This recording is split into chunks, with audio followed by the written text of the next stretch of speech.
up, life isn't fair. It's how we made, huh? Now you aware.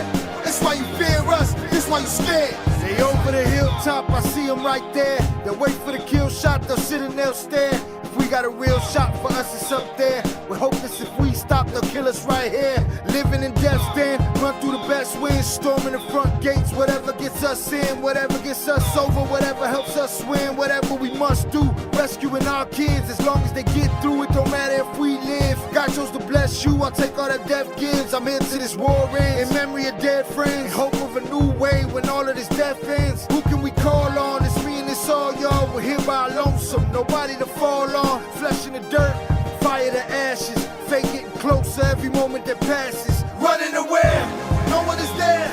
No one to save us, nothing to spare. How can I change what? We landed here. It's not the same sons, this is despair. One of us came up, none of us cared. They want to change up, life isn't fair. It's how we made, huh? Now you aware. It's why you fear us, this why you scared. Show me a safe place, does it exist? It must be a wasteland where nobody lives, that nobody knows of, where nobody's been. Where we at is warfare, every time you can get. What you can't get is real love or fucking respect. Set up for failure, a life of neglect. If none of us stand up, we'll live with regrets. If we rise, we might die, I call that a good death. What would I live for if I am oppressed? How can I raise up with the world on my chest? Who's gonna save us if you and I rest? They shoot us in cold blood when under arrest. Lock us in cold cells, consider it home now. Cut off from emotion, our feelings are stoned now. Our buildings are blown out, the madness is so loud. It's dark and there's no sound, we gotta go now. Running away, no one is there. No one to save us, nothing to spare. How can I change what? We landed here. It's not the same sons, this is despair. One of us came up, none of us cared. They want to change up, life isn't fair. It's how we made, huh? Now you aware. It's why you fear us, this why you scared.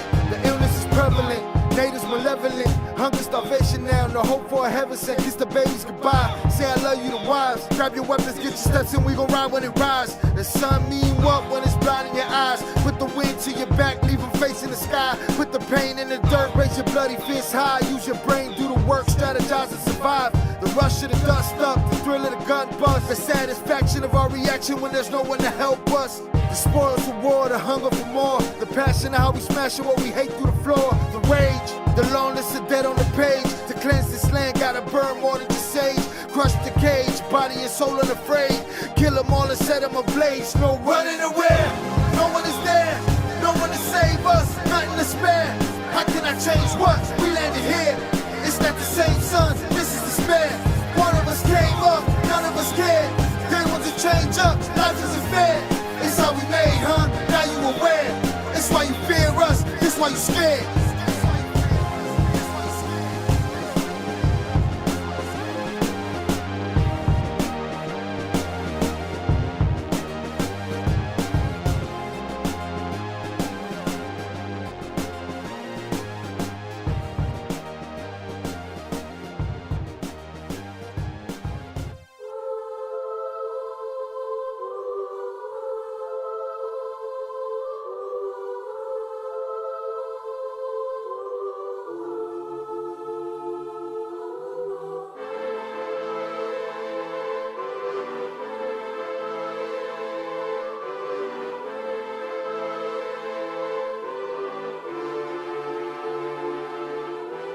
Hanging from a thread till you dead, cause your partner put a price on your head.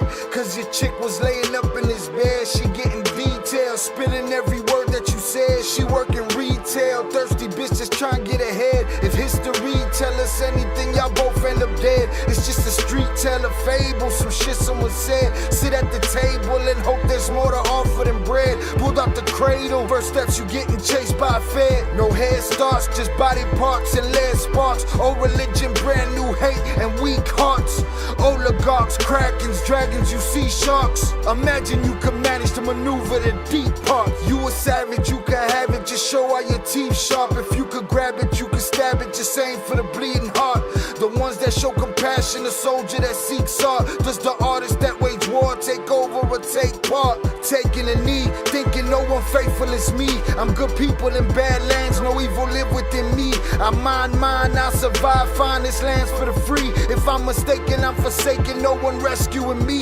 Residual effects, straight bullets through familiar necks. For any number of infractions that I deem disrespect. Your beliefs, you deserve better, but we both in the shit. You just haven't come to grips with it yet. Fight or flight, and they ain't really nowhere to go. If your back is against the wall and you ain't throwing no blows, you gon' crumble in the rubble, become blood in the snow. If you a victim, they collect them, grab the body and go. Dig them and ditch them, total disregard for the soul. Gas them and lit them, watch the flesh burn in the glow. Where we live and catch a shivering, it's a hell you don't know. Your best hope is that your dying ain't slow, or your dying's a show.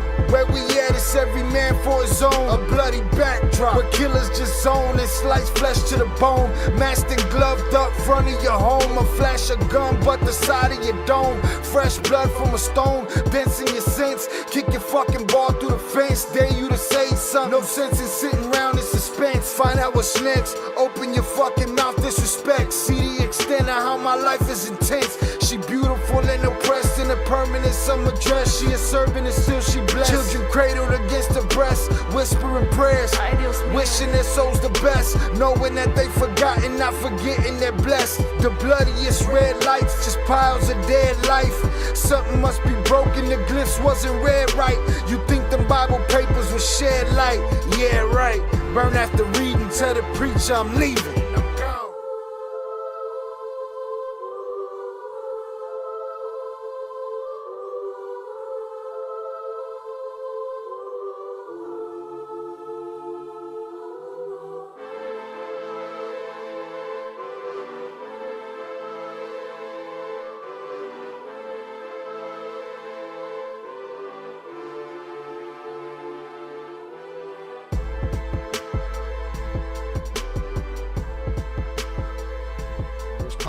What's poppin', y'all? Salutes.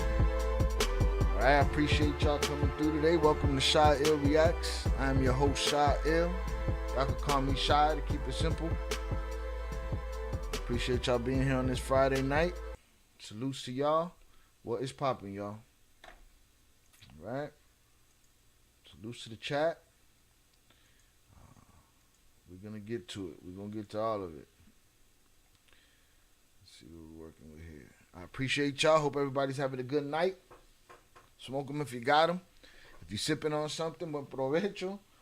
If you sober, here's a hug for you. Salutes. Well done. We're going to get through the chat, and then we're going to get to the topics. We would have been here earlier, but Manalia wanted to argue with me in the Discord about what he know and I don't know. But now we're here. Salutes. We're here for a good time, not a long time. Excuse my energy levels. Salutes. Hopefully y'all can get them popping. I'm frustration mode, so we'll see what happens. Salutes. All right. Shout out Oso. Hit that like button, y'all.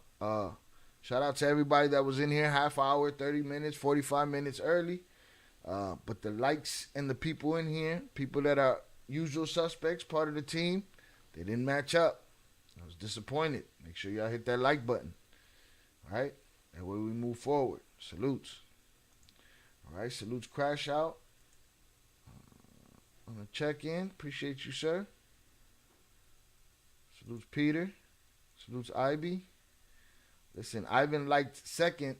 Ivan said, Ivan always going to number his likes. Ivan liked second, and he got here when it started.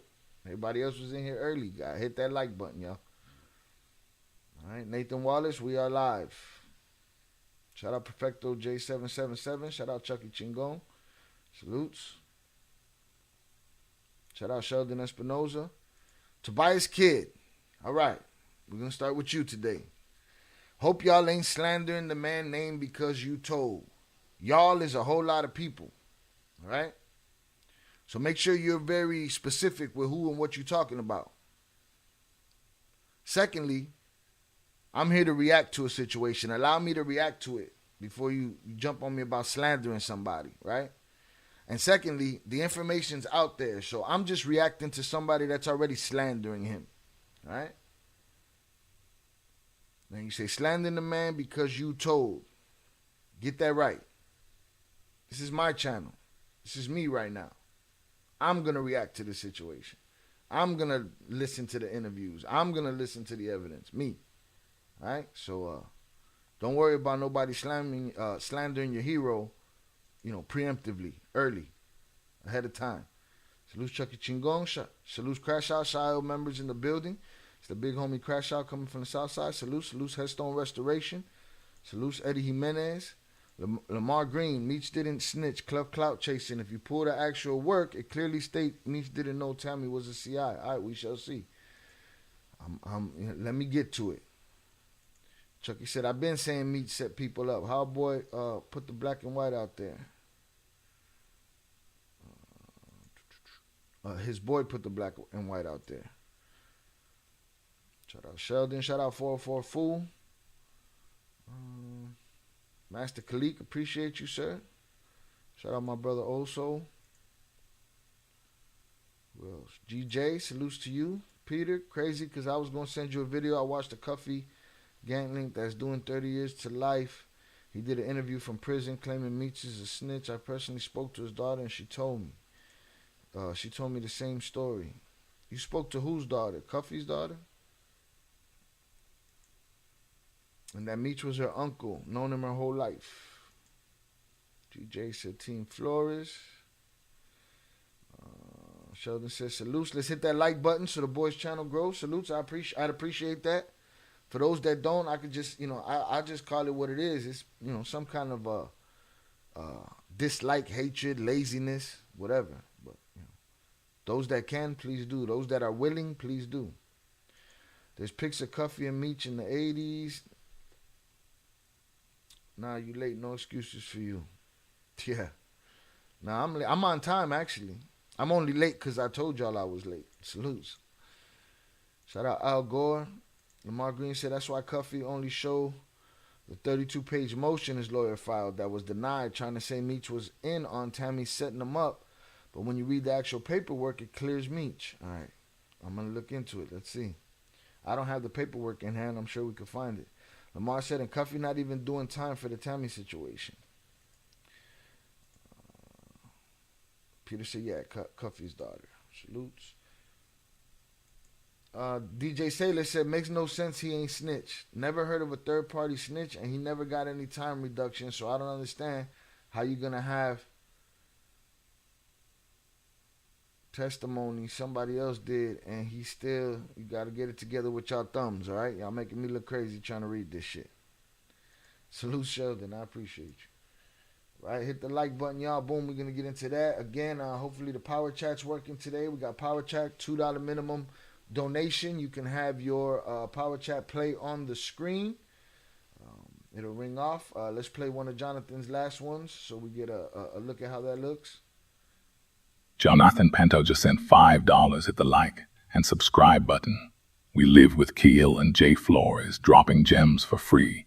Salutes and blessings to everyone trying to enjoy their beautiful Sunday. Stay fresh and hydrated. Salutes, Jonathan, for that. So it'll look like that. $2 minimum donation. TTS links are in the description. We also have super chat, super thanks, super likes, super autumn stickers, and all of that good shit. Salutes. I appreciate y'all for being here. We're going to get into it. We're going to start with the Tanisha Welch interview on DJ Vlad. That's where we're starting. When I can, I'll stop for the chat. Otherwise, if it's that important, you have to interrupt me with a dono somehow. Salutes. Albert Flores says, not knowing your representative CI making $1 million deals for BMF shows negligence at best. But hey, it's all speculations. You're right. That's like not knowing that old girl at Rockefeller is an informant. Right? I would akin those two things to each other, right? That's what this kind of story reminds me of, but I don't know much about it. I don't, and when it comes to third party testifying and shit like that, I know that there's ways for dudes to be out there talking that don't end up on paper. I'm sure everybody done figured out, when and where and how to do things to try to keep their name clean. We'll see.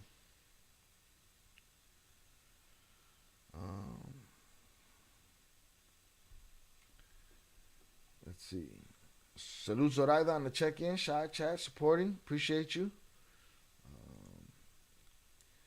Lamar Green said Cuffy, his daughter, and Bleu Davinci all have Mickey Truth. The paperwork, I don't know what that Mickey Truth is, and interviews she pulled the actual work and showed them. It doesn't show Meech. Tammy was a CI or she has set him up. All right, let me get to it, Lamar. Salutes, I appreciate you. If I had a wrench, I would send video just saying. Peter, you push yourself back every time, bro. I'm waiting for a 2-week period of you being here consistently and don't mention the wrench. And you just can't do it. It just drives you crazy. You don't want it, though. It's all good. I can get you to talk to Cuffy daughter, Shy. That's a beautiful thing. Shout out Think Like a Kingpin on the check-in. That would be nice. We'll get through this one first and see what it's looking like. We didn't have this conversation on a smaller level before. We're going to get into it even more. It's called dry knocking, third party. But, hey, like there's ways dudes do what they do and don't know. Because it used to be, show the paperwork. And then I remember somebody was like, well, there wouldn't be no paperwork for this, and that. It's like, So now the whole thing is convoluted. So now anybody can say anything, and if there's no paperwork to back it up, it's not real. It's like, come on, man. DJ Sailor said, yeah, I get it, bro. But come on, I don't know how many dudes going to do that. I mean, I don't even know what he did yet, bro. We going to see. Happy late birthday, Zoraida. Headstone missed it. Salutes Headstone. Appreciate you. All right. Let's get to it with this Tanisha Welch video. And let's hope that Vlad don't give me the clappage. Salutes. I will drop the link to this video in the chat. And, of course, to Vlad's channel. You already know the channel. Those that do, those that don't. Peace. Wow. That's for the video and this for the channel. Wow. Salutes. Please hit the like button, y'all. If you have yet to subscribe, please do. And let's get it. What's going on? Lamar said, what's your IG? About to send you someone to prove they clout chasing. The IG's at the top of the channel right there. CHI_ILL. Shout out Upper Echelon on the check-in. Peter said Meech hooked Cuffy up with Tammy. I spoke to Cuffy daughter. She told me the whole story. All right, y'all gonna let me get to it. Saludos, Think Like a Kingpin, Upper Echelon. Remember, no one's saying that Meech actually snitched, but everyone says that he had someone else snitch for him because he thinks no one would find out. Salutes Velez 408 on the check-in. I appreciate you. Again, more of these ways that I hear people, but you wouldn't have no paperwork on that because of this. Well, it's like we could call anybody anything then if there's no paperwork. Then it's just read between the lines. But guess what I've learned? 99.9999% of the people cannot read between the lines. All right? Most of us that think we know some shit, that think we smart, we don't know shit. Right? But we'll only point to people that don't like me. They'll point and say, Shy's the one that don't know shit. I know something. Nah, you don't know shit either. You know what I'm saying? It just be like that. So it's like, if there's no paperwork involved, how can I, you gotta read between the lines, and not everybody can do it. That's all I'm saying. Salute Chucky Chingon. Upper Echelon said he said that he wasn't doing time for that, but it's what started the case in the first place. Lamar says sent it to your IG. All right. Let's see what you sent. We're not going to get bogged down in what's in the IG just yet because I still got content to get to.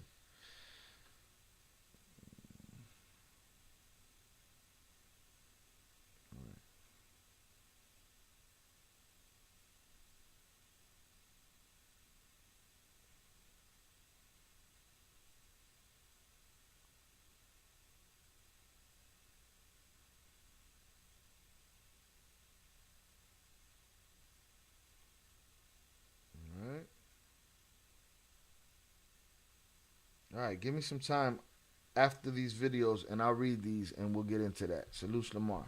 I didn't even read the whole thing, just the beginning. I don't want to get bogged down yet.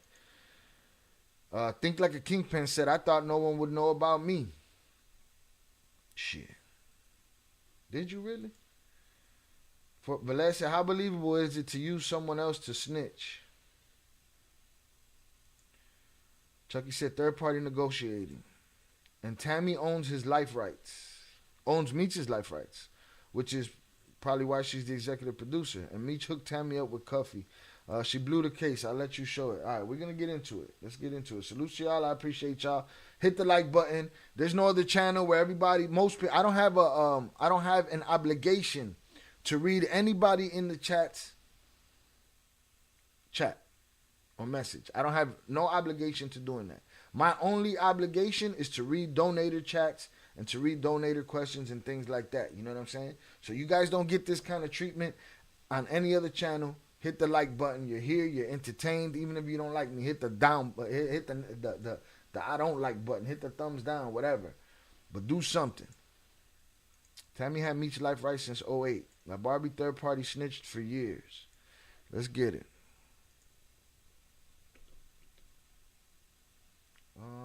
And here's another thing. Hold on a second. Let me see which chat is up here, because this the vertical chat. It's useless. I don't even want it there. I don't understand why the vertical chat keeps popping up on the screen when that's not the chat that I have designated to pop up on the screen. So it's kind of annoying. Give me a sec to check that out. Shout out IB. Shout out Aquino. Let me see real quick. Salute to y'all. See, you soft, IB. I still F's with you, even if you don't like me. You soft, IB. It's all right, though. We'll talk about it another time. Headstone Restoration, thank you. Really appreciate it. Salutes. Let me see what's going on with this chat. Boom. Got the chat right here. What's the hold up? Why is it this one? Yeah, I'm just going to shut it down. It's worthless. I don't want that side up there. I mean, I guess we could leave it up, but it's not a real representation of what's happening here. Shout out Chucky Chingon. He said, that's why we stay loyal. Respect, brother. Best channel out there. Real recognize real. Soft as hell. You right about that. Got to be right about something. Salute 404 fool. All right. Let's get it. I haven't. Okay. I don't know if you heard the story about Tammy Cohen. I haven't. Okay. You can explain it. I'm explaining the story. Tammy Cohen is now the executive producer of the BMF show, the BMF Star Show. She has Meech rights.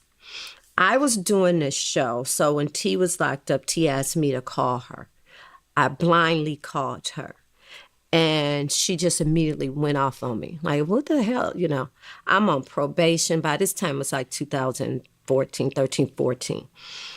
And the next day after that conversation, I get called down to my probation officer. I'm looking at my young son because this has never happened to me. I've been on probation a couple of years now, like, what's going on? So I told my youngest son, when I called him, I said, hey, come over here. I got to, my probation officer called me. I got to go turn myself in. Not turn myself in. I said, I got to go see her. And he said, what's going on? I said, I don't know. She told me she's giving me an hour to get there. I get down to my probation officer, my son in the car. I said, if I don't come out in a couple of hours, call the lawyer. I get in there. Tammy Cohen is a government informant.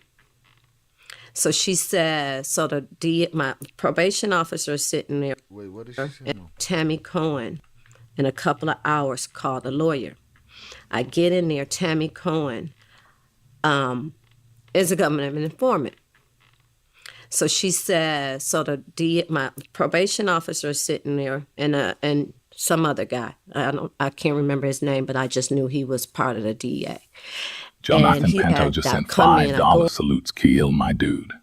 Thanks for your resilient grind and always being here for us, finding ways to grow with your quality content. Shoot it, and blessings to the committed chat members. Like and subscribe, it's free.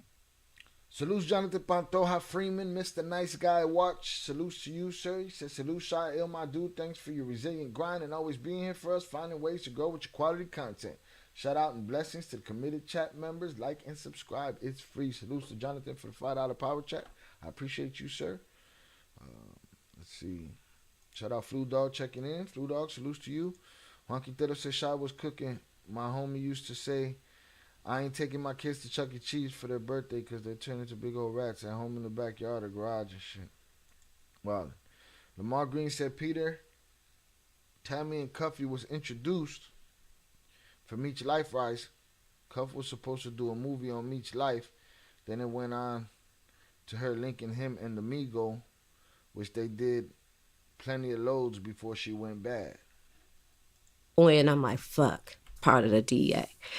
And So she says she goes to see her PO, and then all of a sudden, boom, Tammy's a confidential informant. Who's telling you this? The PO's telling you this? And then she says it's another DEA guy. My probation officer is sitting there, and some other guy. I can't remember his name, but I just knew he was part of the DEA.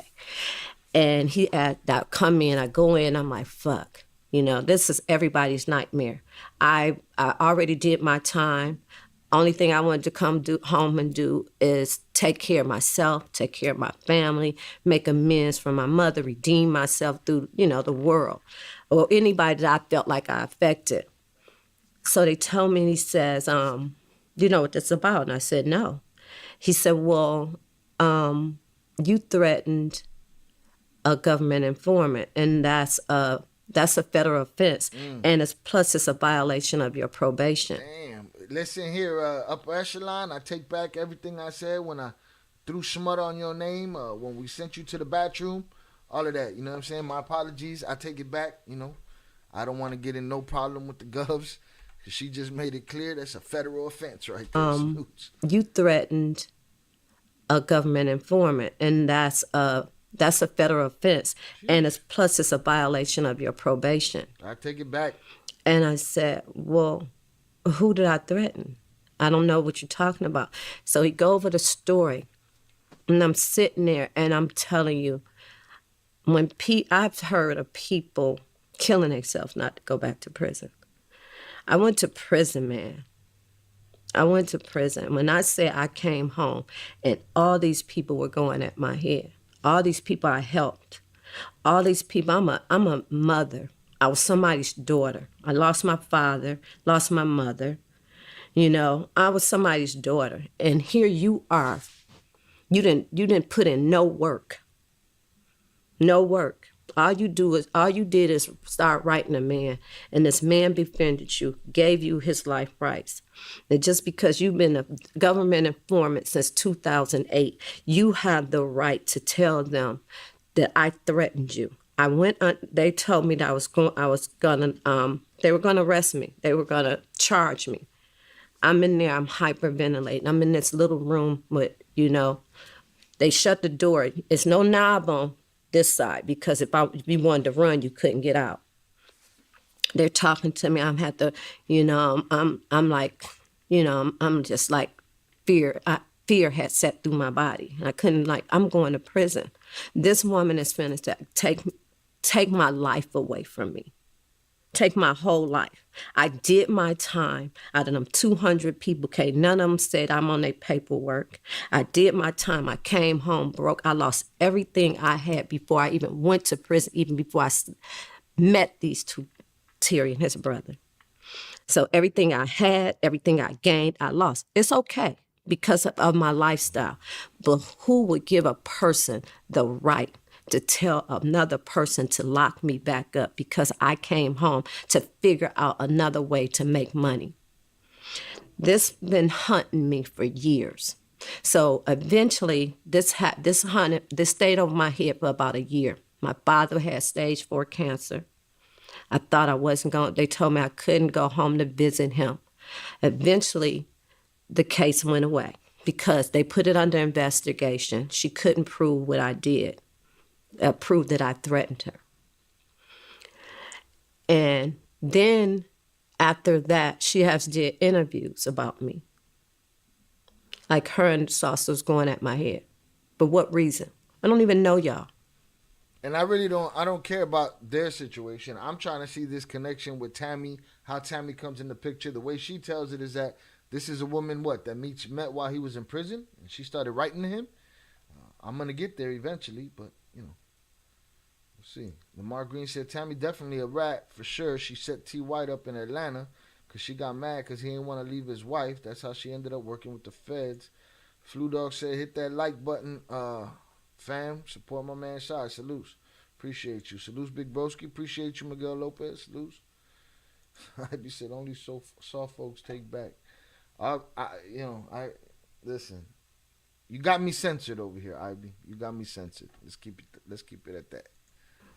Have done multiple interviews about me, talking about who I am. Like, how do you do the power chat? There's a link in the description.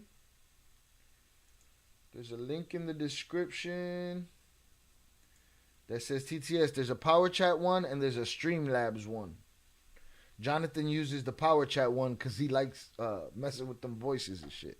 Salutes. no, who are you? So I thought that when we were coming here, I know like Blue, and they had this big thing on who I am. Like, no, who are you?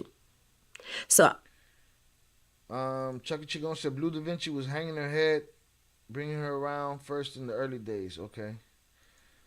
A person I said, so you mean you're not going to address my chat either? What are you talking about? Don't get put in the bathroom again.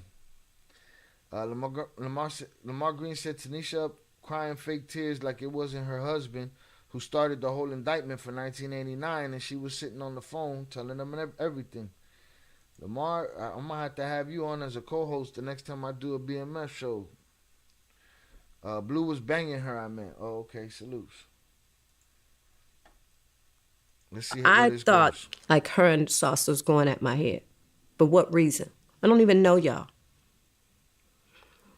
Have done multiple interviews about me, talking about who I am. Like, no, who are you? So I thought that when we were coming here, I know like Blue, and they had this big thing on Instagram and going, that conversation was about her. Yes, she's a government informant. Yes, she's been a government informant since 2008. Yes, she tried to get me locked back up. But for my attorney and my probation officer, they didn't lock me back up. But can you imagine the fear that my son had, my mother had, and my dying father had? Because anytime you're in prison, you always think, I just want to make it home to my parents, because my parents were older. Just want to make it home to my parents so I can make it right. But for somebody to take your freedom, because I vowed while I was sitting in prison that I vowed to be forgiving to anybody that I hurt, anybody that, got hurt in anything that I was doing. I vowed to give back. That's why I started Silent Heart, give back to the community, help the community. I vowed to help people who's locked up, for these unjust laws. I've helped people come home from prison. I helped 3 people come home from prison. None of this shit mean nothing to me, baby. Had to take the stand and tell and get a little time so they can run home to get to their kids. Had to time. It ain't like me or like any other woman. I was in prison with 600 women at a time. I've heard multiple stories. I don't blame those women who got caught up and might have had to take the stand and tell and get a little time so they can run home to get to their kids. But when you have a woman that's like dirtball, piece of shit ass woman that sits there and make money from the government and say, oh, because I'm a government informant, I could take your fucking freedom away from you. Damn. Prison is like almost death. You can't go no farther down. It's prison, then it's dying, or it's dying and then prison. Get it, Tanisha. So when you do this kind of thing, you fuck up people's life. So when I had this show, here I go again, trying to help everybody around me. This happened. I had to walk away from that. I walked away from that. I had to walk away. My probation officer said, we're going to make a deal with you. We're going to investigate this, but you're going to have to walk away from anything that you got going on with them. So I walked away from, that was a way for me to take care of myself when I came home from prison. Struggle for years. Here it come before the BMF show come. Everybody going at my head. Tammy Cohen again started doing these interviews. I get a book deal.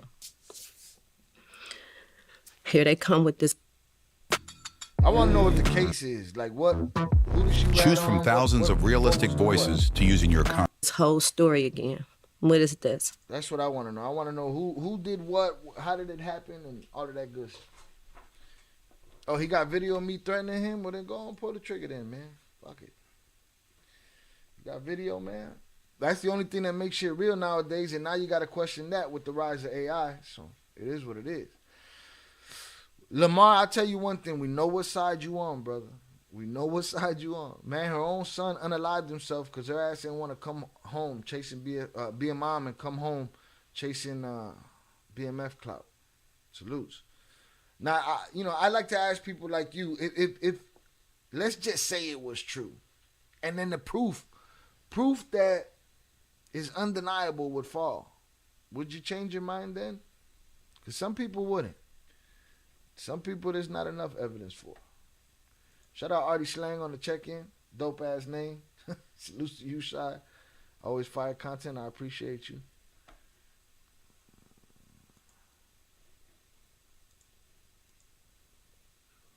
What is this? Why is this woman? I want to know. I want you to put this piece in this because I really want to know. I want her to face me. I want her to face the world like when she put out these interviews for me. I want her to feel like she made me feel when I had to almost go back to prison. I want to know, why did you do that? What could I didn't even know who she was. I used to look her up because when you're a government informant, you don't have no identity. You don't have a Facebook, you don't have an Instagram, you don't have LinkedIn, you don't have anything. And I was asking people, who is this person? Who is this person? When they did the Jonathan, you're going to have to put upper echelon through the power chat class, bro. Salutes. Lamar said her husband was one of T and Meech plugs in the late 80s and started effing Terry when he got locked up. Tanisha ass trash. Okay, I don't doubt it.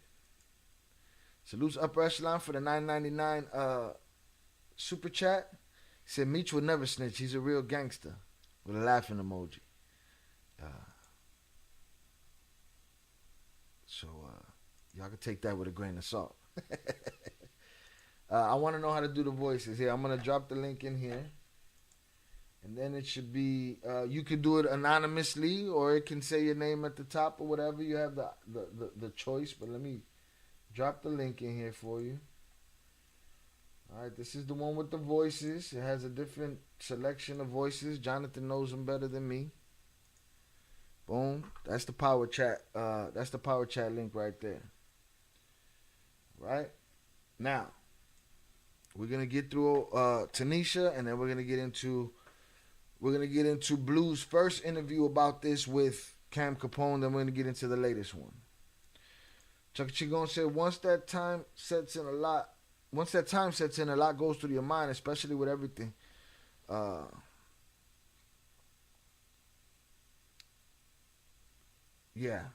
guess everything Meech is going on. I don't know what you're talking about, Chucky. Yeah, check them thumbs when you text it. Salutes. Right? I appreciate y'all. Hit the like button. Salutes to y'all. Tammy told on Terry White in Atlanta, and she did try to put a case on Cuff. Salutes. I like Blue. He seems sincere. Salutes. Let's get it. BMF Stars premiere. I was on Instagram, and I seen her for the first time. Nobody had to tell me. I looked at her, and I knew it was her. All these people from BMF and everybody, they just all hugged up with this person. Do you know how that make me feel? Like, this is a government informant. I'm y'all 30-something year friend. I don't even have to be a friend. I should have been somebody you respect. You don't have to love me. You don't have to like me. So but who was she supposed to be on the show? She was the old girl that got smoked? Nobody that I will put in prison. Nobody. I don't even hate nobody that bad. And then you guys sit around and y'all argue with Blue about who he is or what he did to anybody else, and y'all upholding this piece of shit ass woman. Holding her up like she's somebody. But who is she? So people ought to know that when you going around certain people, You need to realize who you standing next to, who you're getting involved, because of really the street code is. Oh, she's supposed to be Lala character? I don't like Lala character. Lala got too much mouth on that show. Hey, I'm finna go do this. I'm coming with you. Sit your ass down already, man. Lala. All that bullshit. Part of my business. Lala character, huh? That explains it, Tanisha. All right, salute to Tanisha. Salute to Lamar. Appreciate you. Common Sense. WSP chillin' chat. Salute to you, sir. Twins never met Meech in the music business. Are you asking? Yeah, no. Are you asking or you telling? I don't know. I don't remember. Let's get into this Cam Capone's first interview with, well, the first one that I found that he's actually talking about this particular situation. I mean, see what that do. Salutes. Hit the like button. I appreciate you. And then boom, and then the other one, this is the other link. This is Streamlabs, but Streamlabs I don't believe has voices. That don't work out like that.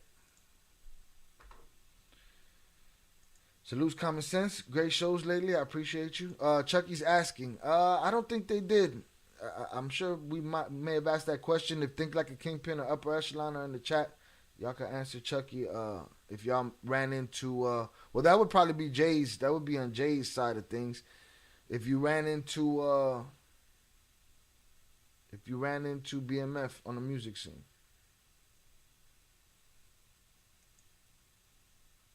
I don't know what Sheldon talking about. Bleu Davinci a rat too. We'll get into that too. Salutes. First, we're gonna do this. Let's get it. Cooperator, whatever you want to call it. Point, you and Big Meech stopped talking. Yeah, so we stopped talking. Me and Meech last time talking was 2017, right? So in 2017, we on the phone like normal, regular conversation one night. And then my homeboy that was with me, he was like, Tone Bird, he from BMF too. Tone was like, ask Big Homie what's up with the movie with 50, like what's going on with him from New York. I had to use my New York accent. Yo, what's going on with the 50 Cent movie? So I'm like, oh, yo, Meech, what's up with the movie, with the TV show? Like, where y'all at with that? He like, oh man, it's almost done. The contract almost done. It's almost done. We're gonna be starting. They're gonna be, starting to cast it or whatever, right? He's like, I just gotta wait to holler at Tammy before, you know what I'm saying, I know where we at with that. And Tammy is a government informant. So when he said that, I was like, Tammy, what you mean, Tammy? Like, nigga, you ain't heard what's going on with her? And they were like, shit, nigga, I heard some shit, but whatever it is, that shit ain't got shit to do with me. And he was like, man, I'm gonna hit you back. I'm like, all right, that's the last time I ever talked to him. Next time I ain't even talked to him. Next time my cousin talked to him and said that he was trying to get on the phone with me while I'm getting into it with Lil Meech. Lil Meech came into one of the stores that I was working with, one of the exotic rental stores, to rent a car one time, and was talking shit. Nigga started talking crazy shit about me, nigga. And my son was in there working at the time too. I'm gonna have my son whoop his ass trying to let the kids lock up. You know what I'm saying? I was mad as a motherfucker. But, all this shit just ended up stemming from a whole nother situation that was surrounding me that was going on and shit. So you want to pull up some paperwork? You want me to show you how to pull up some paperwork? So you're talking about Tammy Cowens, right? Yeah, Tammy Cowan. Okay, now... She's a co-producer of the BMF Stars TV show. Okay, and you're saying... Again, shout out Cam Capone. We're going to throw his links out there as well. That she's an informant. Definitely, 100%.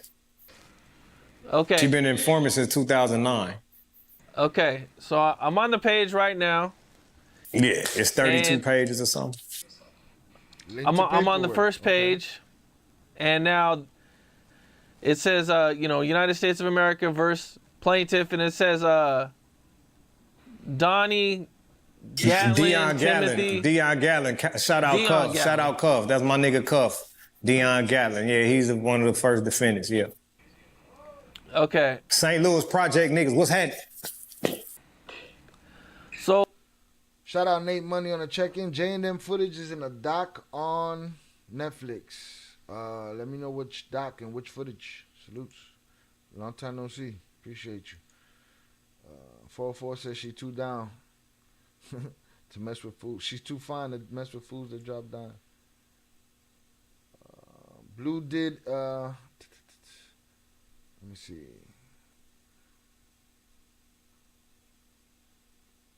Blue did his shit on the sneak and he don't even own it. They got his name on paperwork. Sheldon said, I did what I did and I'm still balling. Go Bucks. Blue most definitely ate the cheese. Common sense said, I don't care if someone cooperates, but when someone don't own it, that's when I got an issue. It is what it is. But don't be on the F shit on top of it. Fool got dusty nostrils and a pink windbreaker. And his iced out Cubans, plated Cubans are underneath the thing. What's going on? It's always the guys pointing fingers, calling everyone rats who wind up being the ones who effed up paperwork, called deflection. Lamar Green told you, Shy, they keep showing the 32 pages that Cuff lawyer filed. Yeah, I haven't clicked on this link yet, but I'm going to click on that link and see if it's 32 pages. So you saying it's a one-sided document. There's shit missing from there. And Cuff's lawyer filed it, so it would be to his benefit. But I'll after this video is done, I'll check that link and see what it's about. Salutes. Oh, can you kind of break down this paperwork for me and how she's involved in this? And where can I go? Tammy Cowens is Big Meech personal assistant / business partner / whatever you want to call. You know what I'm saying? Basically, she became the owner of what Meech has as BMF Entertainment, his company from prison. His company, she became the owner of it in 2008. And in 2009, she became a government informant. In 2010, she did a case that was pertaining to a guy that Meech met in prison and one of Meech's homeboys of 26 years. Okay. Now, in this paperwork, it doesn't actually say her name. Right, yeah. You will have to it don't say her name. Hold on, I want to hear what. And in prison, and she became the owner of it in BMF Entertainment. The owner of what Meech has as BMF Entertainment, his company from prison. His company, she became the owner of it in 2008. And in 2009, she became a government informant. In 2010, she did a case that was pertaining to a guy that Meech met in prison and one of Meech's homeboys of 26 years. Okay. Now. Okay, so that implicated two people. One of Meech's homeboys from the joint, and then somebody else that Meech messes with for 26 years. And her. That's three people right there. Nate Money said, call Most Wanted. The chopper footage with Jay on the phone, with P. On the phone doing the deal, recording, getting bricks for a cheaper price. Salutes. Who was BMF dealing with? The guy down in Tennessee that worked for La Barbie, or did they have their own lane? I have no clue. Yes, the 32 pages is a motion Cuff's lawyer file, which was denied. But when you read the actual response and paperwork, nowhere in it does it state Meech knew or was in on it. That's important information, I would think. Common Sense said, I forgot his name, black dude from down south, Midwest. We ain't dropping names over here. That's for sure. Salutes. Who's saying Big Meech went bad? Blue saying this? Yeah, and then he puts Cuff on the phone in the next interview, but we'll get there. Salutes. Hit the like button, y'all. Appreciate y'all. All right, salutes to the usual suspects. Salutes to everybody in the building. Hundreds up for y'all in the chat. To all you ghost watchers that can't hit the like button, thanks for the view. Salutes. Let's get it. In this paperwork, it doesn't actually say her name. Right, yeah. You will have to it don't say her name. It say her name on paper on the cover sheet, her actual name. But this is a case, so they're not gonna be saying with her name. It don't say her name. It say her name on paper on the cover sheet, her actual name. But this is a case, so they're not gonna be saying the witnesses' names in the case. They're gonna call them CS1 or CSOI or something like that, confidential source or whatever. It's confidential, bro. It's not public that, you know what I'm saying? The snitch on the case is not public. You feel me? Until maybe after the case and the people was put away in prison and they out of government hiding and all that shit, and then you get some paperwork and then you might see it. Outside of that, you got... TV said, Craig Pettis. There it is. Salutes. Lamar Green says the Mexican Suarez, who Tammy linked with Cuff and Meech.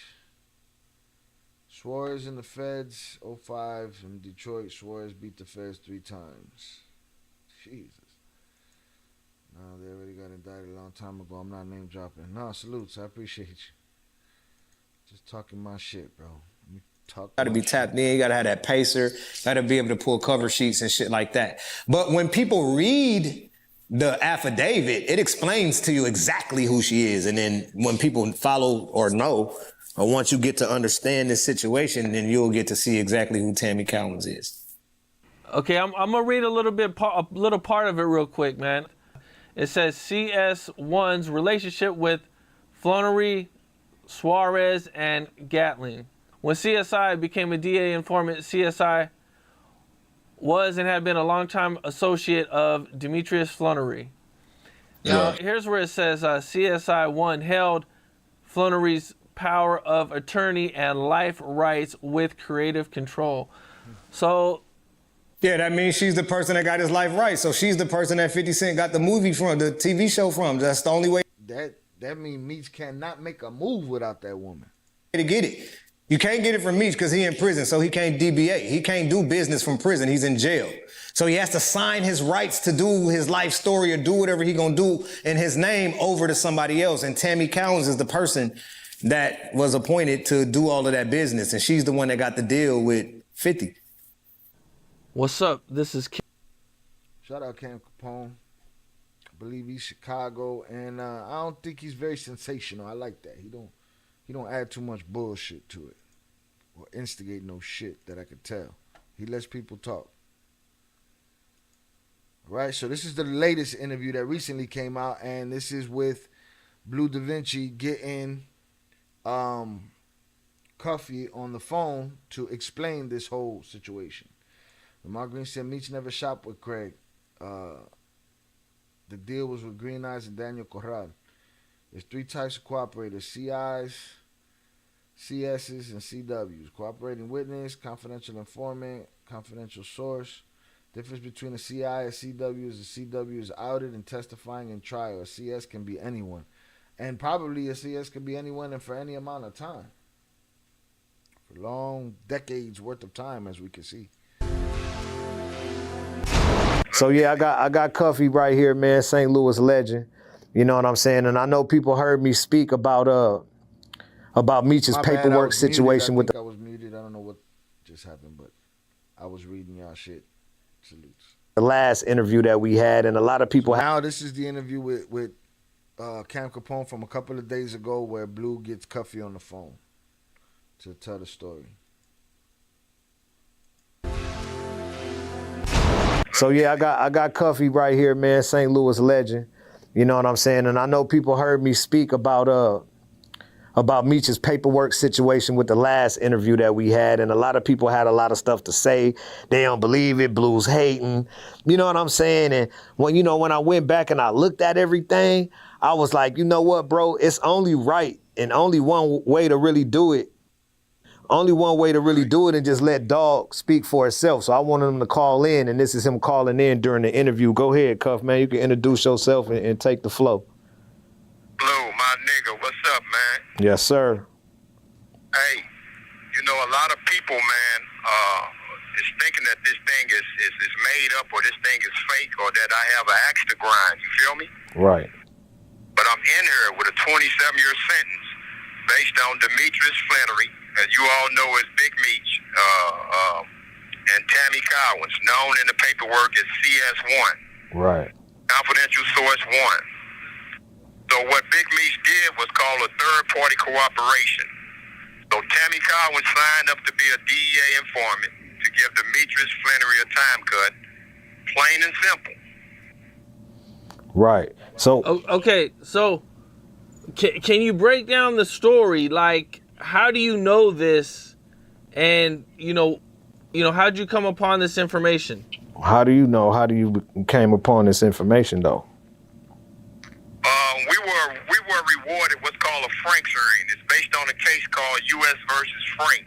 So I would implore your listeners to look the case up. And what a Franks hearing entails is that you're able to. Now, did he say that? Lamar said, "See, Cuff lying. He not doing 27 years because of Tammy." I need to hear him say he doing 27 years because of her. I would implore your listeners to look the hearing. It's based on a This. Right. But I'm in here with a 27-year sentence based on Demetrius Flannery, as you all know as Big Meech, and Tammy Cowens, known in the paperwork as CS1. Okay, so you say he's lying. You say he's not doing 27 years because of Tammy. Or Meech? Right. Confidential source, naming informants, and so on and so forth, just like a regular trial. You know this, and how'd you come upon this information? How do you know? How do you came upon this information, though? We were rewarded what's called a Franks hearing. It's based on a case called U.S. versus Frank. So I would implore your listeners to look the case up. And what a Franks hearing entails is that you're able to cross-examine your accusers, meaning government agents, meaning informants, and so on and so forth, just like a regular trial. So this was testified in court. Period. Point blank. This was testified in court that I became a government informant to give Demetrius Flannery a time cut. That's what was said on the stand, bro. The lady became a government informant to give Demetrius Flannery a time cut. But I think people would ask a question of this, though. This is what I got hit with a lot. So what? So Meech, I love you. You could trust me. All right, well, go on and start working for the law so that I don't got to do it and get somebody knocked off. I need to know her story. What happened? Is all right, then if he did it to get a time cut, then how come he still did all that time in jail? Well, what they don't understand is that he never received the time cut because what came out was that she had an illicit sexual relationship with Special Agent Keith Cromer. Oh. Special Agent Keith. She was smashing the homies? That's how she dropped the ball on the case? She was smashing the homies? Type his name in, it'll tell you that Cuff pleaded guilty. He doing 27 for ordering and unaliving.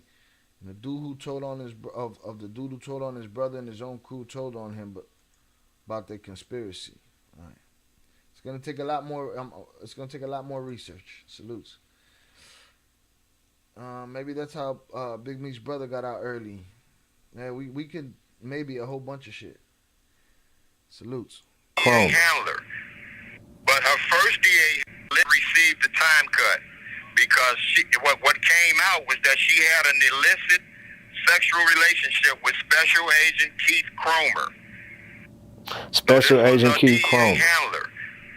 But her first DA handler was the guy, as you should know, Blue, who brought the BMF indictment, Special Agent Jack Harvey. Special Agent Jack Harvey is the person that locked us all up, who's also the person that locked up Terry White, which was her first case as a DEA agent.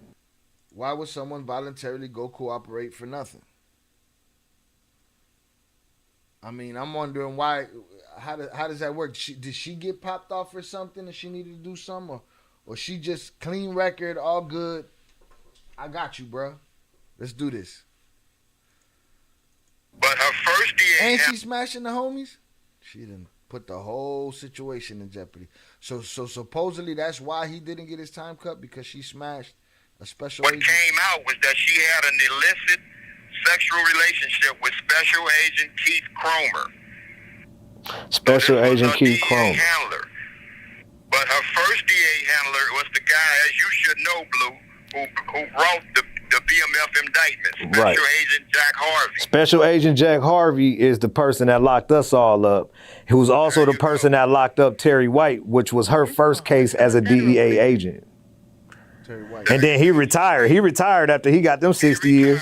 Yeah, he retired, and then her handler became a brother by the name of Keith Cromer, Special Agent Keith Cromer, who was also fired behind this particular case. She let the handler, boy. She handled the handler. She wildin'. So Meech never received the time cut because, unbeknownst to a lot of people, it's against the law to have a sexual relationship or any personal relationship with a government informant. Somehow, some way, because I don't know how, she met Special Agent Jack Harvey. You could leave that up to question. How did Big Meech's personal assistant / the person that handles all this business / the person that owns BMF Entertainment to this day since 2008? Special Agent Jack Harvey. She put up with Harvey. So now she meets Special Agent Jack Harvey, and then she starts working for Special Agent Jack Harvey, but not for the Meech case. It was for a whole nother case first. It was for Terry White. But once that case went well, okay, and once that went past and Terry White got his 30 years, Special Agent Jack Harvey retired. But now she was ready to go do the case for Meech and help get Meech his time cut. So now when Meech came up, it was a new person that came on, and his name was what's his name again, big homie? Special Agent Keith Cromer. Special Agent Keith Cromer is the new special agent after Jack Harvey retired. Now he's her handler, and they engulfed in a personal relationship, sexual, however they called it in the court. And through that relationship, it tainted the case, and it was dishonorable at that point. They had to throw that out. That's why Meech didn't get out. So now you pose the question of why is my big homie Cuff still in jail? And go ahead, Cuff, you can let them know why, how that happened. From that conspiracy, they indicted me on 2 murder charges. Subsequently, I pled guilty to 2 gun charges in exchange for them dropping the murder charges. Now, how did they, hold on, let me ask this for you. Right quick. How did they get you on something that was totally different from the case that Meech and them had you in a wiretap for? Out of a totally different, nothing to do with the drug conspiracy, but they falsely accused it as being a part of the drug conspiracy. And then they brought about the gun charges as using the gun charges in furtherance of a drug trafficking crime. This call is from a federal prison. Okay, and did they hit you with a superseding indictment or just? They superseded me. So they came out of that case that y'all was in court for and hit you with a whole brand new case that had nothing to do with that at all. Didn't have nothing to do. Yeah, it still had something to do with that. They still let the drug conspiracy stand between Tammy Collins and myself. Oh. And she started. That's the only way that they can continue to have jurisdiction. They had to leave the drug charges there. Oh, see, I thought that they said, all right, well, this case is over, but we pick up murder charges or gun charges unless it's tied to something. If it's not tied to anything, then the government don't have jurisdiction. So a carjacking has to be tied to something. To have a gun charge of using a 924C, as I have, or 924J. G. Oh, J. You feel me? Discharging a firearm in furtherance of a drug trafficking crime that results in death. Right. All right. Listen. Still in that video, I don't have enough information to make any suggestions or opinions or whatever because it still sounds convoluted, right? And I hear things that make sense and don't make sense. All right, let's get in the chat real quick. Yes, she was smashing the cop. I believe, let me see who it was.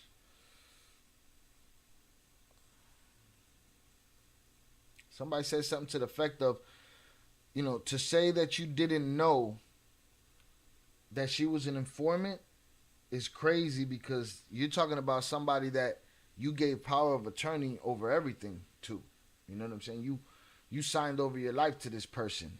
And if you don't know that, which you probably didn't, then you got bamboozled. Because then if he didn't get his, according to this theory, if he didn't get his time cut, right, that would say that, and then she ruined the time cut by smashing her handler, right? That would leave Meech in a position to where he'd be salty with her, like, yo, you fucked this all up, right? But what recourse does he got other than having somebody do something to her? Because she owns his life. She got his life down on paper. he can't get too mad at her. You know what I'm saying? He gonna have to forgive her quick. That's just what I'm getting from that. Again, I'm just listening to these stories. I'm listening to the people in the chat. We're talking. Again, my mind is in 50 different places, but I'm trying to keep it all together and put it together here. Let's see. Lamar said the case started because she was sleeping with the agent. When Suarez called, she was with Cromer. He heard Suarez asking if she knew anyone who could move work, and he was looking for Cuff because he had a load. See, I got to get into all of that. I got to get into the whole story because I'm not convinced of this third party shit yet because I don't know the case. And if all we got is 32 pages from somebody that put a motion that got denied, then I don't know what I'm looking at. Listen, all top level traffickers got relationships with agents and cops, especially when they out for decades without incidents. I believe that too about a lot of them.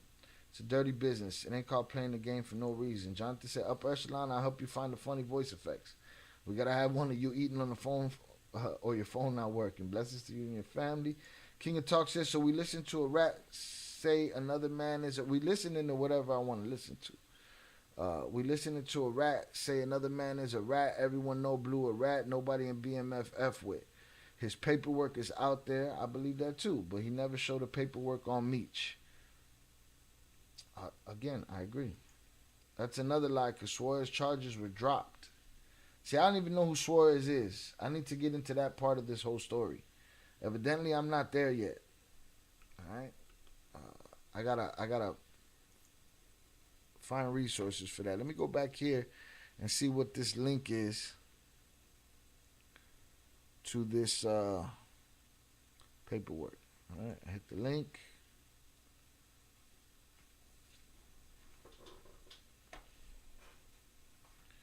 And yes, 32 pages. The same deal. 32 pages. All right, now what's wrong with this 32 pages, Lamar? Lamar Green said, then when you meet the messages from Cuff I sent you, he basically saying he want to see what Meech going to do with her. Shai, let me send you 3 interviews from Cuffy. All right, but it depends how long they are. We're not going to, we'll have to come back and do a part 2 or something sometime soon. Suarez is the Mexican he met in jail. Tammy tried to set up. Okay. Cool. Cool. All right. Let me get these messages from over here and see what they looking like. Shout out Danny Mendoza on the check-in. I appreciate you. Salutes. Salutes everybody. We're hanging out. We're being patient. I'm looking up stuff as we're going. All right, because we just got through those videos, but I didn't learn nothing from those, really. I didn't. The accusation of third-party cooperation, but nothing more than that. Like, come on.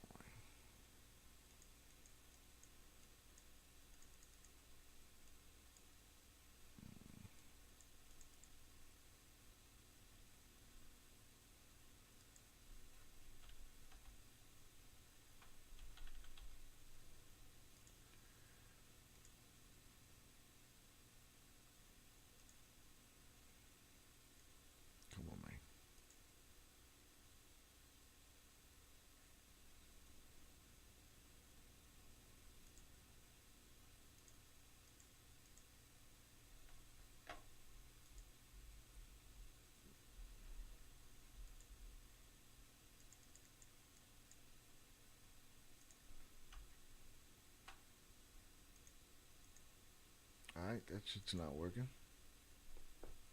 So let me just send it to myself from here. Let's see if I can find Tammy Cowens.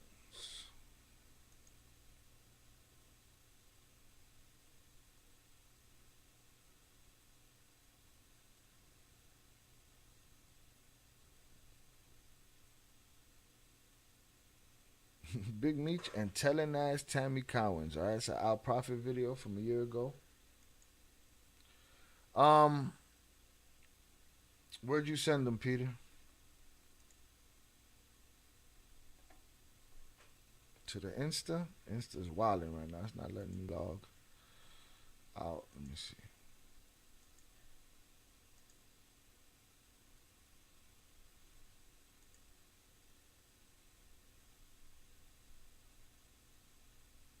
Yeah, it was slowing me up with this Instagram shit.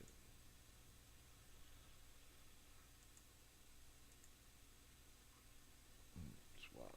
Whatever.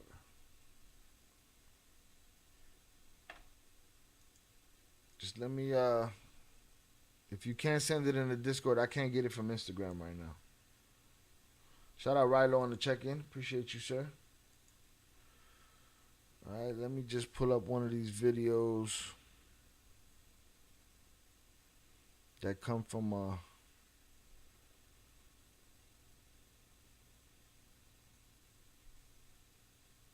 right, maybe this is one of the videos. I see what you're talking about, the 3-part series right here. I probably got it. This is probably it. Let's see what they're talking about. And, worked for Vibe and a lot of other different companies. And I become a branding and marketing specialist, from that point. Met, Meech and most of the top guys at the time. I don't need and to come up. He needed help with marketing. So on Pop's perspective and involvement, and then he put me with Sosa, and Sosa blew my head off because... Shout out Riley. Tammy started banging the special agent in charge, got the whole thing thrown out. Wildin'. Shout out Yael. What's up, Shai? Salutes to you. I appreciate you for being here. Thank you for coming through. Lamar said that Our Prophet was a good breakdown. Yeah, I don't know. Maybe I'll play it.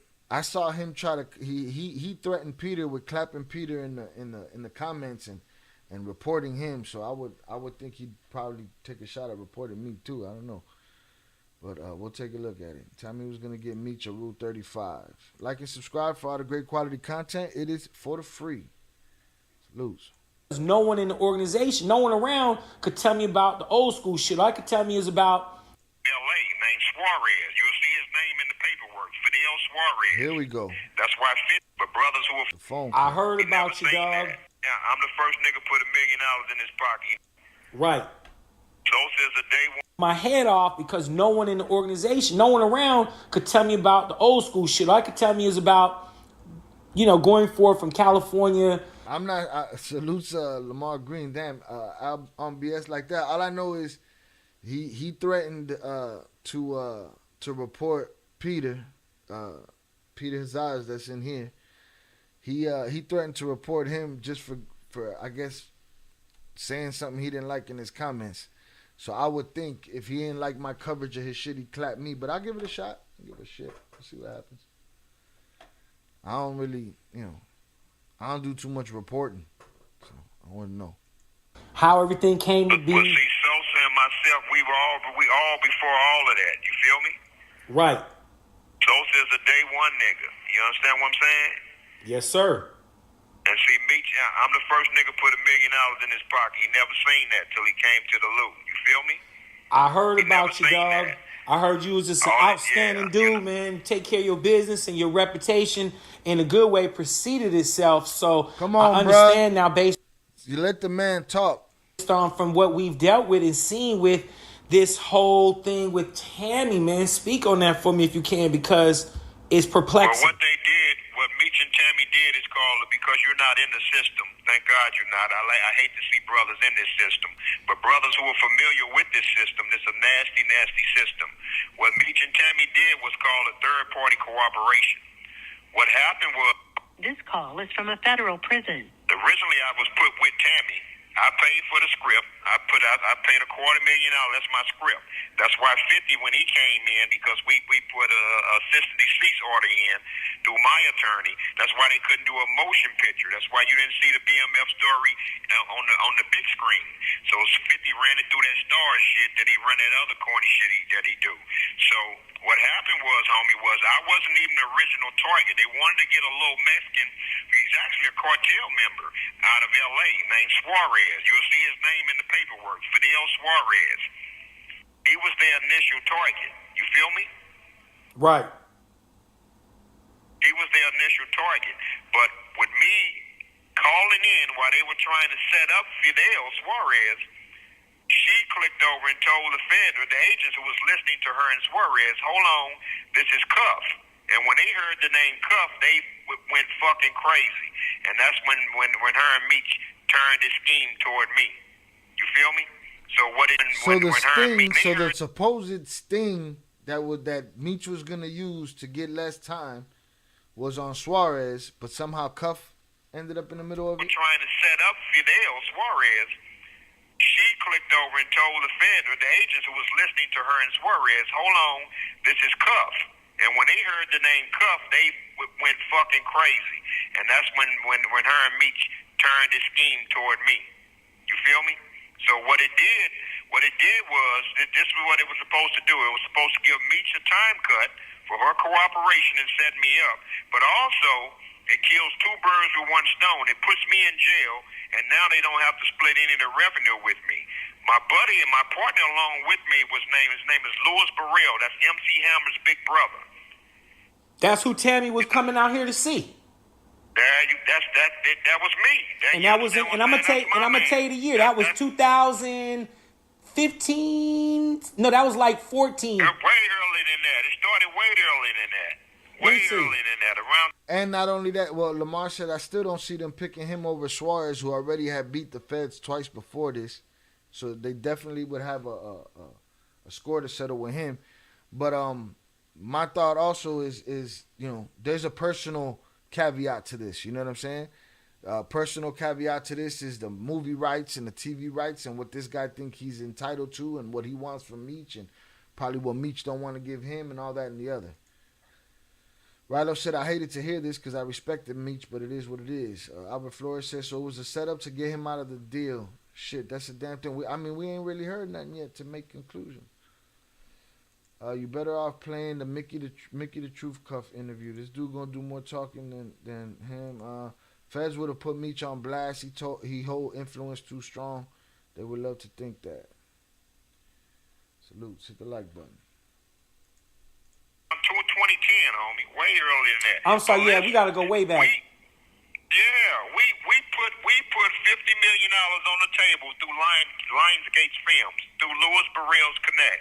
Because Louis is the nigga, he a bait nigga out there, but he fucks around. He really fucks around in the music tip, but he also fucks around in the movie industry up there.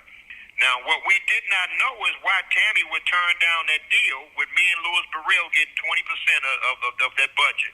You understand what I'm saying? For a finder's fee. So what ended up happening was we didn't know that they had other plans and that she was sleeping with the feds and that they would put me off in prison and run away with my script and don't have to give me anything. So it was supposed to give Meech a time cut and knock me out of my percentage, me and Louis Burrell out of our percentage for the finder's fee with Lionsgate's film. Well, Lionsgate, when Louis went, so they backdoored us. Lionsgate shot it down when Louis Burrell wasn't no longer a part of it. You feel me? Right. So Tammy's whole thing fell apart. Meech couldn't get a time cut because they found out Tammy has no credibility. Because when you can't have a relationship with a federal agent, now you have no credibility. So they thing blew up. They thing fell all the way apart and blew up. That's why Meech didn't get a time cut. But Tammy testified in open court that she signed up to be a DA informant to give Demetrius Flannery a time cut. This call is from a federal prison.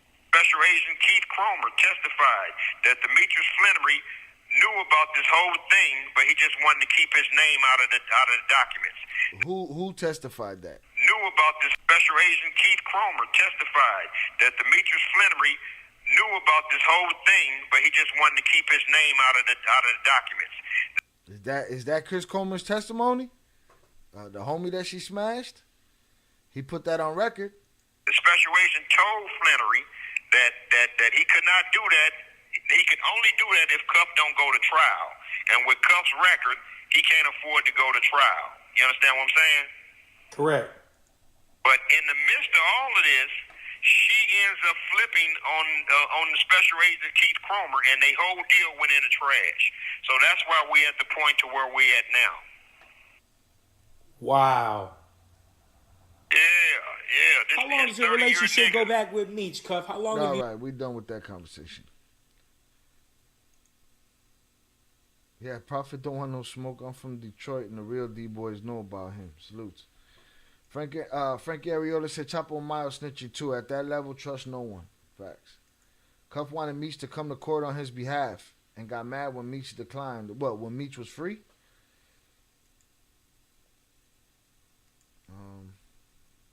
Jonathan said, I'm not saying Meech couldn't or wouldn't snitch, but from all these years seeing Bleu Davinci energy changing, I can't take his word as bond. I can't argue with you. I can't argue with you on Bleu Davinci's word. I don't know what his word means. It's hard to know what anyone's word means anymore. Upper Echelon said, Jonathan, I got in trouble with Think Like a Kingpin. I can't eat on the phone, have bad service, or be tired. Yeah, Think Like a Kingpin ain't having that shit no more, Jonathan. Think Like a Kingpin is the head of Shy Ill React's quality control department, right? And in the future, Upper Echelon is not allowed to eat on the phone, have bad service on his phone, or be tired, all right? Not over here. All right, he gonna have to do us the way he do everybody else and show up with some pep in his step. Meech tried it, so he's a rat, but I still ain't seen nothing that says Meech tried it yet. I hear a dude say it, one dude say it. Lamar Green said, he wanted Meech to come to court on his behalf on this case. Meech told Cuff lawyer he don't want no parts. Shit. So, salutes to Think Like a Kingpin, quality control. No eating, no bad service, no being tired. All right, let's see what else we can find here. All right, we went with Cuff. We're gonna keep it down the middle, and we're gonna go with what Lamar said, and we're gonna go to the Al Prophet joint. Let me see. Because again, these conversations when we don't really know, everybody has a side. Nate Money said Blue is sour. He agreed to tell, and they didn't even ask him to. He offered. Yeah, I don't know the whole story. Where's the Al Prophet joint?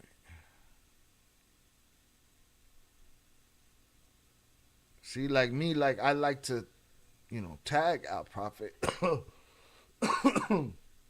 tag him in the title and shit like that. But some guys take offense to that type of shit.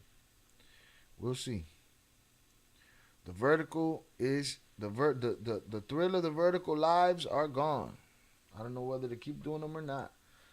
Upper Echelon, was this earlier? I'm guessing I missed something interesting. No, that was some, I guess, Think Like a Kingpin let him know. He said, Jonathan, I got in trouble with Think Like a Kingpin. I can't eat on the phone, have bad service, or be tired. Salutes.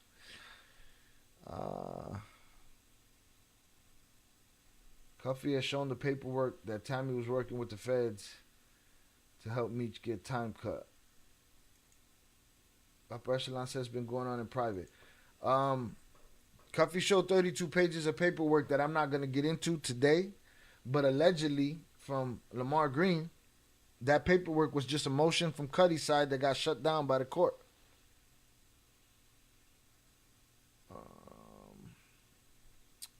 Glaze Gibbs got a joint on it.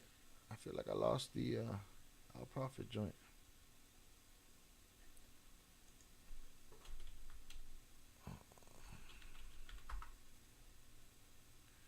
Oh, there it is. It's rather long, so let's see. Big Meech and Telling Ass Tammy Collins. CS1 since 2012. This is from a year ago. I'm going to drop the link to Our Prophet's channel in the chat. Y'all can give him a follow. Peace.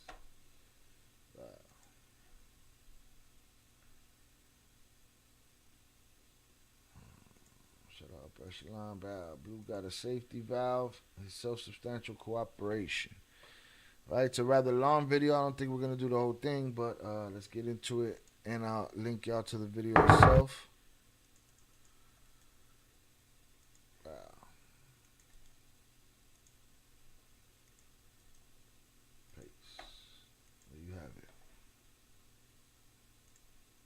There's this whole.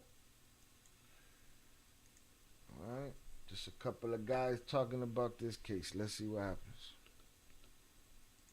Yeah, there's this whole business beef around the TV show that you don't really hear talked about. So You I can make recorded this entire like side story that's becoming a main story drama behind whether Demetrius cooperated, how he cooperated allegedly, the stuff, how it plays in to the TV and film rights. I mean, this by itself is a movie. Well, it kind of goes to one in working all these years and studying people convicted of being, very large scale criminals. One of the kind of surprising things I learned, maybe it shouldn't be surprising in retrospect, tremendous amount of narcissism.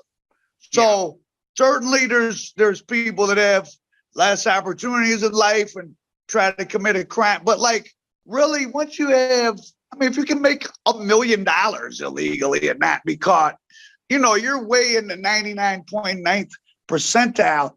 And people, whether it's Skinny Joey Merlino or many bank robbers or, Big Meech or many people, to keep on in a lifestyle where your freedom for long periods is at risk on a moment-to-moment basis, especially drug dealing where, even if you get away with a drug deal, there could always be a conspiracy case looming. Those people have very different psychology than even most people that think of themselves as criminals. So in a nutshell, and then you can expound upon it, Mr. Gatling, he's Duran, right? Deani Cuffy Gatling. Oh, it's Deani. Okay.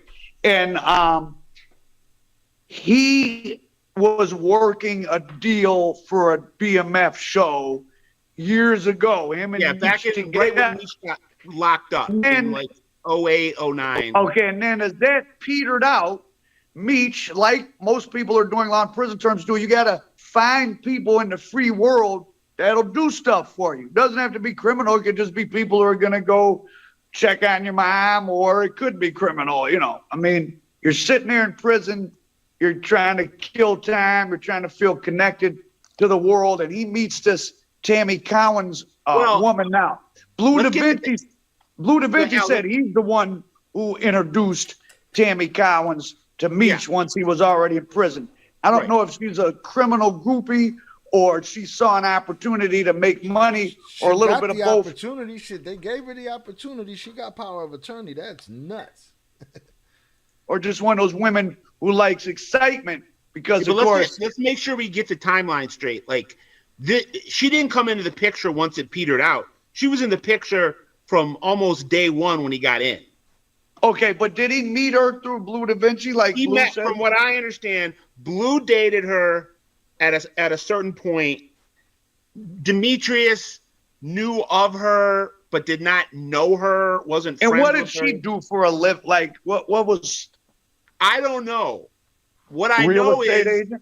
I bet you she did real estate. In around 2007, when Demetrius was copping his plea, between 6 and 7, when he was in Michigan, first in the federal detention, and then they had him in like county jail out in like Port Huron or something. He was introduced to Tammy, and within like less than a year, she was given his power of attorney. That's crazy. She was named CEO of Black Mafia Family Entertainment, and became his. And that was her and Meech's business. Well, it was Meech's business. He had that incorporated before he got locked up. And then, of course, that Dexter, Salsa, Hussey, a bunch of people like filed brand marks because I guess they thought that means something legally, which it doesn't really. Including Terry's girl, Tanisha Welch's son, who also has a BMF. Quick legal I lesson. can't keep up. They just jumping on each other. And Just because you file some name somewhere doesn't mean you own anything. And another thing I've found out in this crazy world of trademarking and copywriting, you can not own a trademark, but if you're using it, you can like legally squat on it. Yeah, but you got to be using it. Right, you have to be using it. So then you're not own it. Squatting. Like if I never put anything out with American Dope all over it, you can't sue somebody. So you got to use it. You need so to use it. I got so many T-shirt American Dope. Yeah. You can't take it, but you can't just, one day BMF will be a movie. I'm going to register. First of all, it's a criminal entity. It's like me or you registering the Gambino crime family and saying, John Gotti's son can't make a movie. We own the copyright. It's kind of things that I feel are most important when talking about this situation. First is, this is kind of like, let's say the forward to the three. Everybody cooperates, 99.9%. I mean, like, people that you can't imagine cooperating are cooperating in some form or the other. Right, there you have it. Shout out Sheldon. Sheldon said, one thing I learned in 18 and a half years in the border prisons, 98% of people tells or make a deal with the feds. Ain't no secret. Well, we've been told that off the record about all kind of people. Just because there's no record of it in the system. I don't know why people think. And then now there's this new thing on the crime YouTube streets of show your paperwork, as if there's a piece of paper that someone gives you that says this man is not a snitch. It's not a cooperator. It's like, bro, he got Jay's connection and shit over here. Okay. His internet connection. And then I want to be clear because I think this is really getting conflated in a lot of the scuttlebutt and the rumor mill. Whether or not Demetrius cooperated, tried to cooperate, was successful, semi-successful, unsuccessful, I think there are people out there that are of the opinion, and part of this is because Cuffy is kind of creating this narrative that's that Cuffy is in jail and serving 30 years because of something Meech did. And that's not 100% true. It's not even maybe 50% true. Right, and this Cuffy's is what serving two murders. What Lamar was arguing earlier. You know what I'm saying? That he's not in there for them 27 years over this. Shout out also. Sentences because of something Meech did. And that's not 100% true. It's not even maybe 50% true. Cuffy's serving 2 murder sentences that had nothing to do with Demetrius. There's no allegations that Demetrius helped them solve those 2 murder investigations. And the cooperation, the alleged cooperation from Demetrius, 90% of it was thrown out of court. Which is why he even out early. 90% of it was thrown out of court.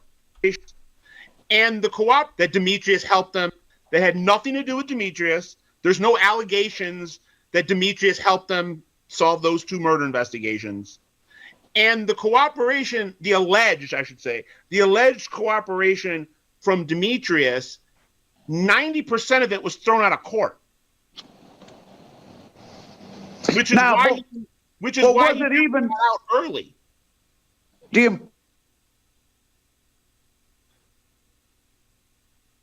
We lost him, y'all. We lost him. It happens. Can you hear me? Can you hear me now? And then one of them went wrong. That doesn't really. All right, Upper Echelon said, take a poll on this. And then the perfect comment came next. Because in my mind, I was thinking, well, everybody then chose their side. Doesn't matter if we prove Meech innocent. Doesn't matter if we prove him guilty. Everybody then picked their side. Like, for instance, we had people praising Scott in the chat. And then right next, Common Sense said, I can't stand Scott Bernstein. He's so effing annoying. So my point is, we could put up a poll, but everybody done chose already. It don't matter what I do up here. They gonna change nobody's mind. What's the poll, though? Did he or did he not? I still haven't heard any damning evidence or connection or anything. all I hear right now is he does business through an informant. You know what I'm saying? How this connects, is that strange? Yes, it's strange. Why is it strange? I just don't understand the relationship yet. You know what I mean? Or you know, how it all goes together. I'm getting there. It's gonna take more than one live to do this one. Really mean Meech purpose, because they supposedly did some successful drug deals, right? No, we can. I'll back it up, and we'll give you the blow by blow. And there's a lot of smoke here. And Common Sense says this clown Bernstein co-signed the lying junkie from Detroit who claimed his family with Detroit partnership for years. Then when outed him with a few other people, he blamed someone else and hid from it. I don't know, bro. That's a whole nother story for me to get into. And frankly, there's kind of two pieces of at least partially a smoking gun. But those are the only. Are you on are you on Wi-Fi? Or are you plugged in? Because you're very jerky. Bruh. The nerve of him. The nerve of him to ask the other guy. The other guy's signal is pretty good right now. Yeah, I mean, I hear your audio, but like, live. are you hard plugged in? Yeah. He is. I mean, do you have but you not? Like, you not. He's sitting down at a desktop. You on the phone. Your line from the cable box into your phone? Yeah. I mean, into your computer? Yeah, right now. Okay, okay. Oh, good. Okay, leave it like that. That's okay. Yeah.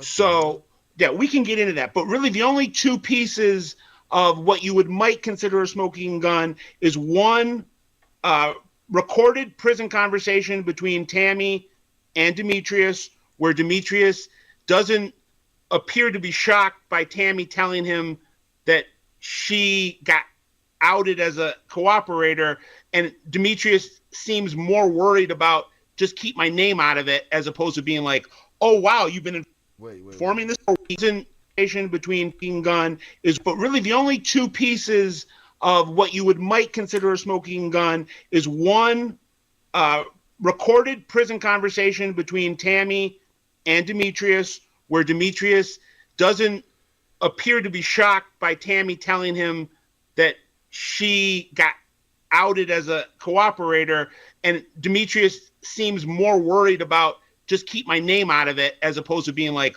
oh wow, you've been informing this whole time. It seems like he knew about it. And then the other quote unquote smoking gun would be there was testimony at an evidentiary hearing by a disgraced but at one point decorated DEA agent that says that said under oath that he had conversations with Demetrius in prison about cooperating, and Demetrius provided that cooperation, didn't want his name in the paperwork. This Keith Cromer told Demetrius, your name won't be in the paperwork as long as Cuffy doesn't go to trial, and Cuffy's not going to go to trial because we've got too much evidence on him. So you have two. And this would have. Now, here's the thing. How far does the word of that cop go when he's smashing whatever the relationship? I don't know if the relationship between Meech and Tammy is romantic as well, but he's smashing old girl. Like, how much can you take dude's word? His what's it called? His oath. He broke his oath anyway, you know? Jonathan said, I only heard what I heard from Bleu Davinci, who I can't take his word as bond. Like I said earlier, I'm not saying it is impossible. On another note, imagine this being upper echelon. What being upper echelon? You lost me with that one. Salutes. This would have happened. Oh, salute. This being him with the internet? Oh, man. Crazy. He does what he can with what he got. And Cromer couldn't provide or prove any of these conversations with Meech. Yeah, I'm not convinced yet. I'm getting more and more convinced that Meech knew. Is it a possibility that he could have done something off the books? Sure. Right? But I ain't seeing nothing that's saying, old girl went and did this for him so that this can happen for him, and you know, I don't see those pieces yet. What? Somewhat okay, deep. so let's go to the start. Let's start deep from the into beginning. his sentence? Yeah, let me start from the beginning, and then my final takeaway will segue into the whole story. Is again, regardless of his cooperation or not, we have paperwork and court filings that prove that when Demetrius went to prison in 2005, he did not start wholesale drug trafficking, and he was wholesale drug trafficking well into the 2010s. Into 2014 and 15. Didn't he meet a new guy in the Wayne County Jail? Exactly, and this is what plays into where the he was whole... being treated like a celebrity by the guards. Right. So who was this guy? Who was this guy? Because that guy beat the Hispanic guy beat two conspiracy cases in Detroit already. No, he beat them after that. Okay, but they were in Detroit. They were out of Detroit. Who were they with? So Demetrius is locked up, and he meets a guy named Fidel Suarez. And sounds like a made up, like a name from a TV show. Yeah, and Fidel Suarez is a Mexican cartel connected to the cartels, living in California and the Los Angeles area, owns a trucking company, and uses the trucks to transport kilos of cocaine around the country. So he got caught in a Detroit case. Yes, and him and Demetrius meet in like 06. And he gets out in 07. And when he gets out in 07, Demetrius starts using him to hook up with people that he knows on the street that are looking to get fed bricks and brokers deals, and takes a commission from said deals. Through Suarez. Suarez then takes another case. Suarez beat two cases one, he meets Demetrius when they're both locked up waiting to trial. Demetrius cops. Suarez beats the case and goes outside, but then and does work with Demetrius. But then Suarez takes another case and is back in detention in federal with the feds in Detroit, and is hemmed up between like 2009 and like 11, I think. Boy, I mean, not many people beat federal conspiracy cases. Right, which makes you start questioning. He beats two, so right. Was he cooperate? I don't want to put it, Mr. Suarez. I'm not, Yeah, because I was just say if he beat two, he got a big chunk of their 90%, or the 10% that they get beat. Like shit, it's a lot. To me, wonder. It's very rare, but so around this time, Demetrius is doing whatever he's doing, and he's got Tammy Cowens now as his right hand, his CEO. She has his power of attorney, so she can sign things for him, sign his name. And she is looking to shop his television and film rights. Cuffy Gatling, who was at that point the boss of what was left of the St. Louis BMF crew. The St. Louis crew was the first real BMF group to be busted. They got taken down about a year before the Operation Motor City Mafia case hit. And Cuffy's younger brother, Duran Wani, or Magic. Who was known as Magic, who tragically died of an asthma attack in prison. Yeah, in prison, right. And Wani and Cuffy, or Magic and Cuffy, meet Demetrius in 1990. I mean, early in Demetrius's rise. And when just for clarification, like I just did a long overview of all the cases in different cities. But once the feds are like anybody else, like if something like BMF hits the public radar and gets this reputation, it might be convenient for them to throw it around in a lot of cases. But like in the drug world, like you're in St. Louis and maybe you get drugs from Big Meech or whatever sometimes, but like you're getting drugs from all kind of people. Yeah. It's not as... What does it mean to say like St. Louis BMF? I mean, is that just some guys they knew? Is it people they did stuff with sometimes? I mean, it wasn't like a mafia family. A person I said, wait, so because he smashed a girl, his word ain't good? That ain't what I said. I said I do not know the relationship between Meech and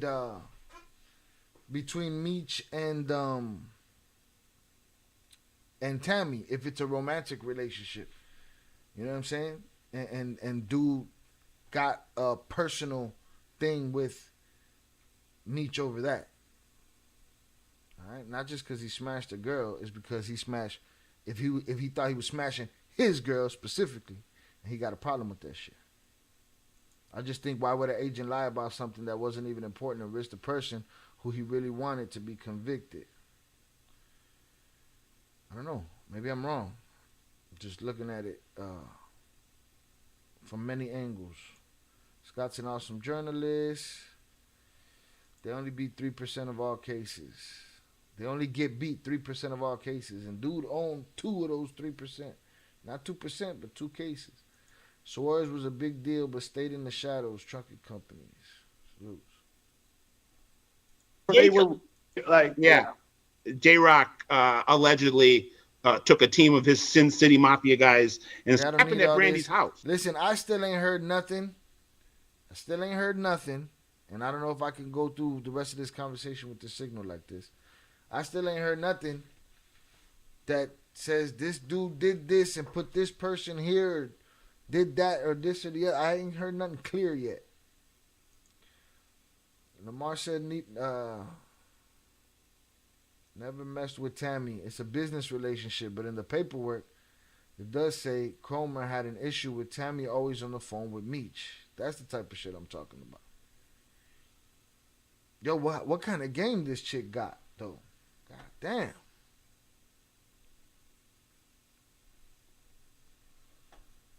Yeah, Meech never messed with Tammy. It's a business relationship, but in the paperwork, it does say Cromer had an issue with Tammy always on the phone with Meech. On which paperwork, though?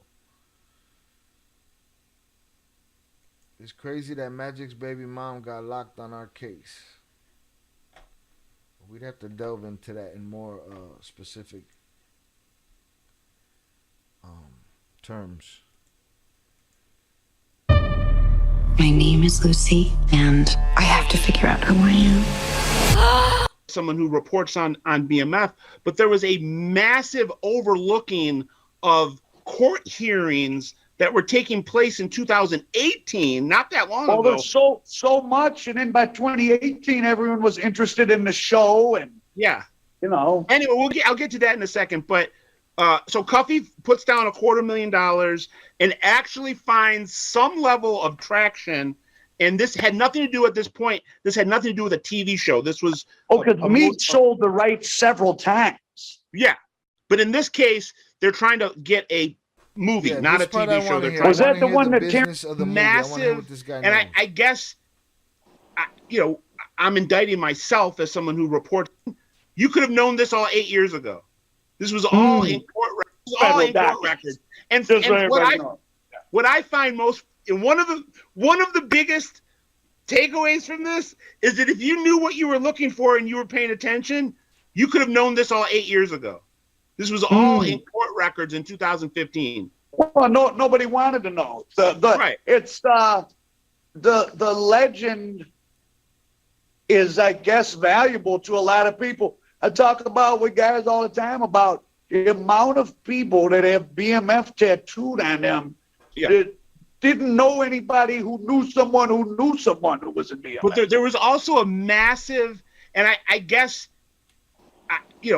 I'm indicting myself as someone who reports on BMF, but there was a massive overlooking of court hearings that were taking place in 2018, not that long ago. There's so much, and then by 2018, everyone was interested in the show, and Anyway, I'll get to that in a second, but so Cuffy puts down $250,000 and actually finds some level of traction.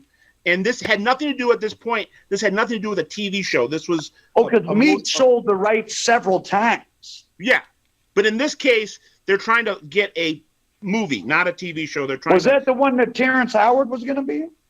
It might have been, but I know that it was Lionsgate Entertainment and 50 Cent, but before Lionsgate bought Stars, and before 50 Cent worked that thing for a long time. I'll give it to him. So at some point, the deal falls apart because, and this is according to Cuffy, the deal falls apart because Tammy and Demetrius aren't happy with some of the particulars, and there was a finder's fee in it, and obviously a production credit for Cuffy, but the whole thing goes up in smoke. At the same, think there was like I wonder what the dynamic, because like I said, I recorded a call with Cuffy on the phone. I didn't want to use part of it because we both talked to Cuffy in 2018. He said some things that that a federal prosecutor might have held against him. I'll just say that. So I didn't use it. But Cuffy's a guy who's been convicted twice. Salute to Al Prophet for that. You know, for not, Vlad would have put that shit out. Adam 22 would have put that shit out. And if he got convicted, that's on him. You know? Salute to Al Prophet for not putting out something that he thought might get somebody in some shit. Let him go talk that shit somewhere else. I don't want no parts of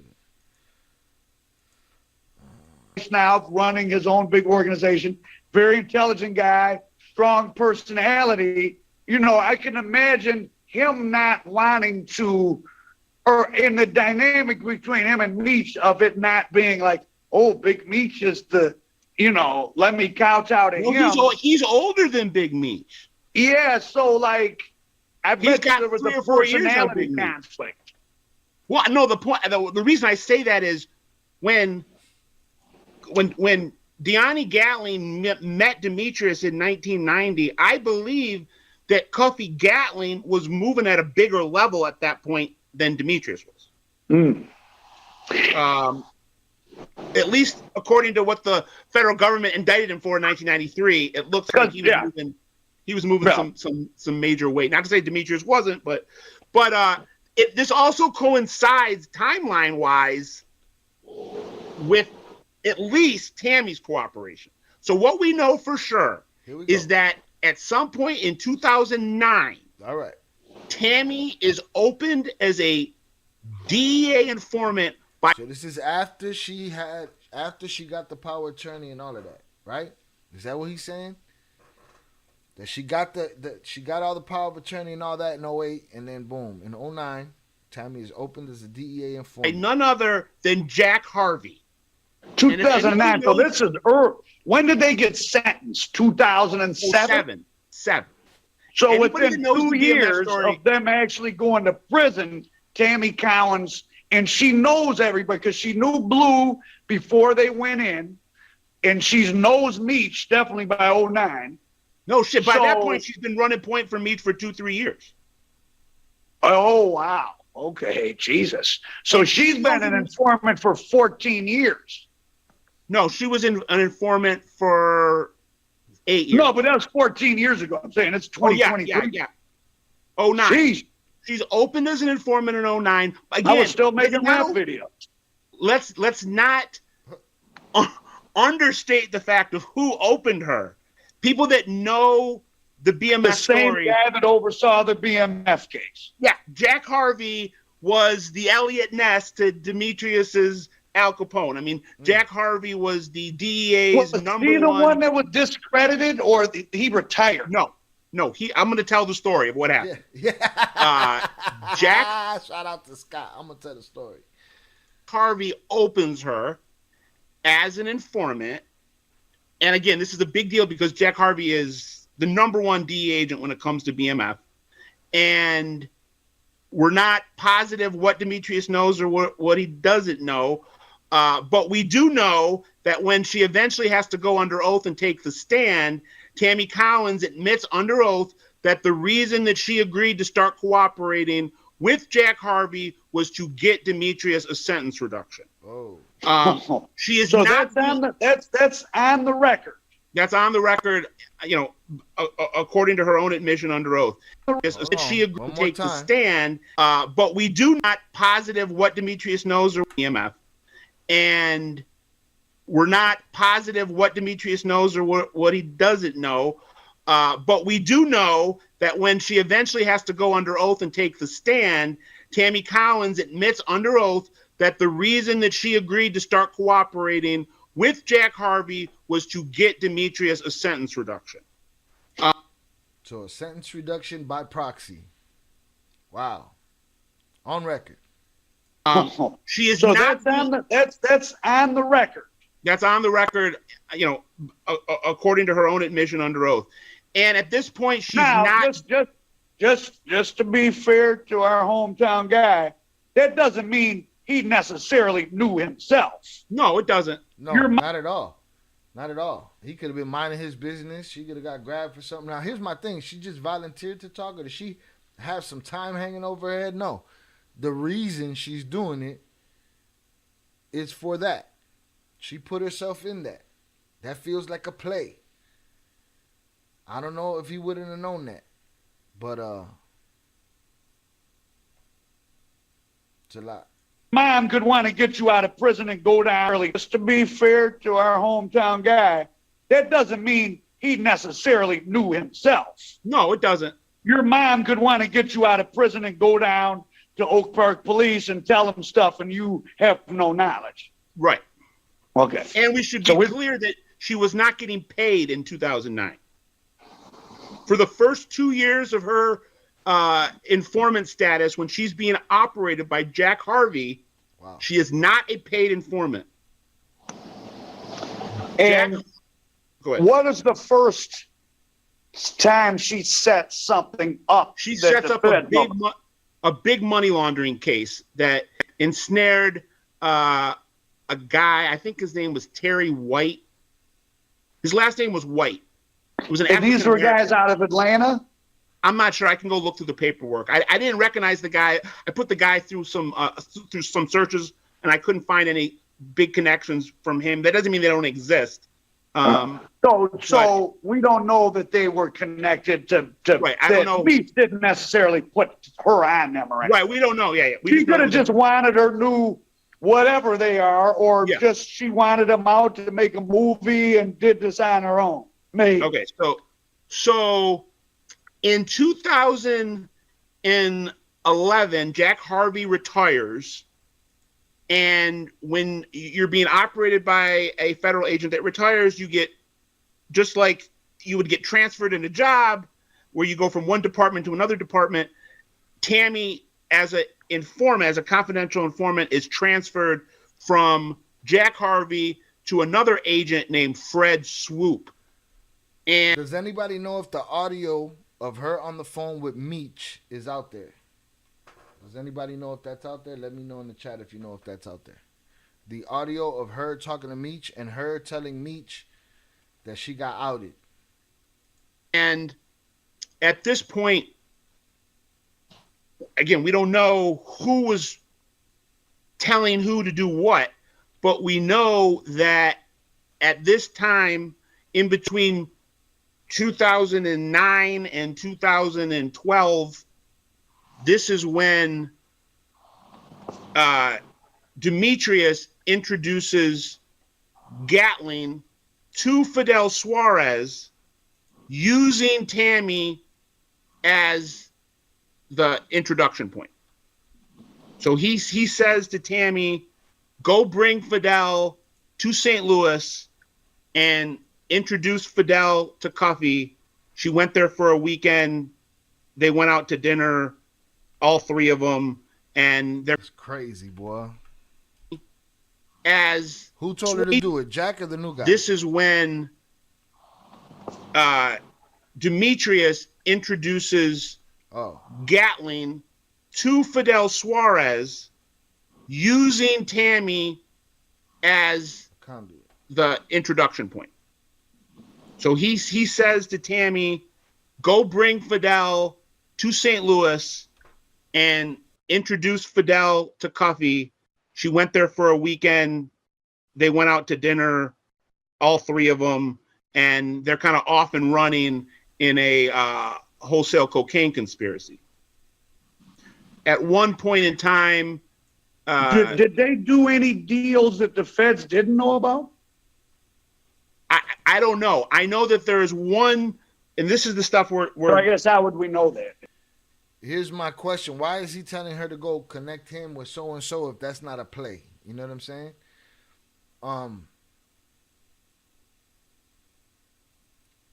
If unless he doesn't know that she's an informant, but I want to know when Free Money, bruh, stop playing. You heard him say Meech. I'm not playing about nothing. You know what I'm saying? I didn't hear. I'm looking at you yapping in the chat. I'm watching the numbers. I'm watching and sometimes I have to go back, right? I didn't know if the handler sent her to do that. That's why I'm saying now at this moment, why is Meech sending her to go connect these two? If he's doing dirty business and it's not benefiting him because it's a play, all right? Pay attention. Let me do my thing. You do yours. Yeah. Right. Well, we know that there was one particular, and I'll get to that in a second, one particular bust. But they've been monitoring them for a couple years at that point. I would. Oh, you mean the Gatling operation? Well, the Gatling Suarez Demetrius nexus. Okay. I would guess this that went on for a couple years. So it doesn't quite sound like. Lamar Green said they were doing plenty of shipments. He ain't know Tammy was working, but Tammy ain't give it up till Cromer heard the phone call. They were doing plenty of shipments. So she was doing street work with. She was doing street work with Meech on his behalf, right? Is what you're telling me. But he didn't know that she had gone down bad already, right?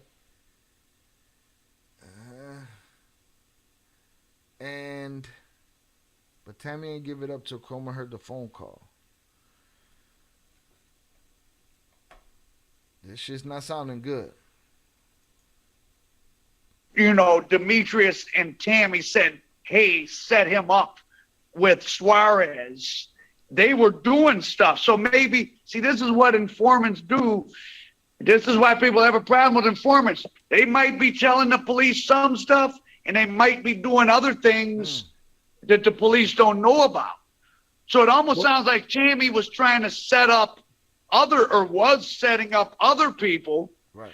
And actually doing a criminal conspiracy with Gatling and Flannery and Suarez. Well, Cuffy insists that Demetrius knew that Tammy was cooperating when she introduced Suarez to him. He says, I wouldn't have messed with Suarez if Demetrius didn't tell me to mess with Suarez and didn't tell me that everything was on the up and up.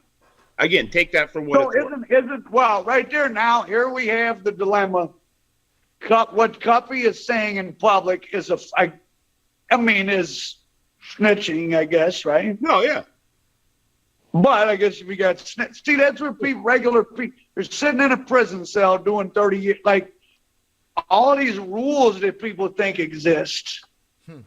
But here's where it starts to get, it was shady. Now it gets like, the thunderstorm, tornado, typhoon of shade now descends. And that's when Tammy trades up and goes from Fred Swoop as her direct contact in the DEA till... And wait, did Fidel Suarez beat another case during this time?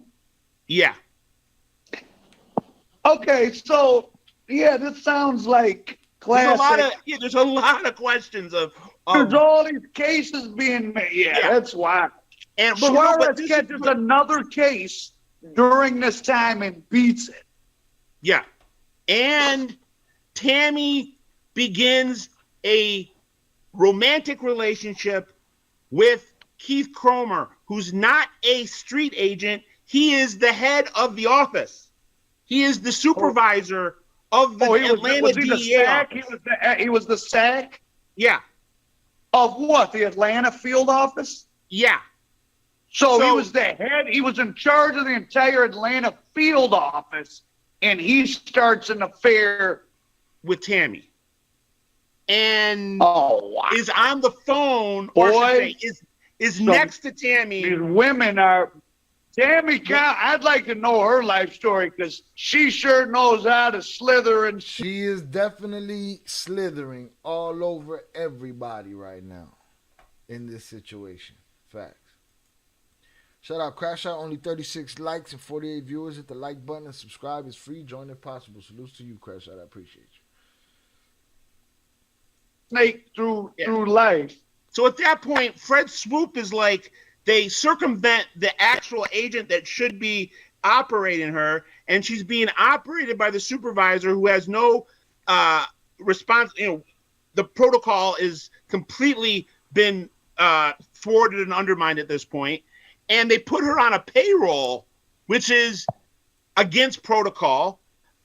She gets on a monthly stipend. Jeez. Where she, over the next, I think over 2.5 years, she collects $250,000, and it's against. Damn, you can't get that type of pay. That's more than the DEA agents probably make. Yeah, and she, the way it was in court, the way it was. $250,000. That's. And over the next, I think over 2.5 years, she collects $250,000. And it's against. She was getting Damn, that you can't money. get that type of pay. That's more than the DEA agents probably make. Yeah. And she, the way it was in court, the way it was explained, that you get paid if you're a cooperator or a confidential source, you get paid per information. So in April, and they get sometimes they get a cut of cash or a cut of the bus. Right. But so let's say in April 2023, at the end of the month, you've given 3 pieces of cooperation. Those 3 pieces of cooperation has led to X amount of bus. We're giving $1 million. You get $100,000. Whatever we're going to give you. We're going to give you something for each 3 of the bus and a.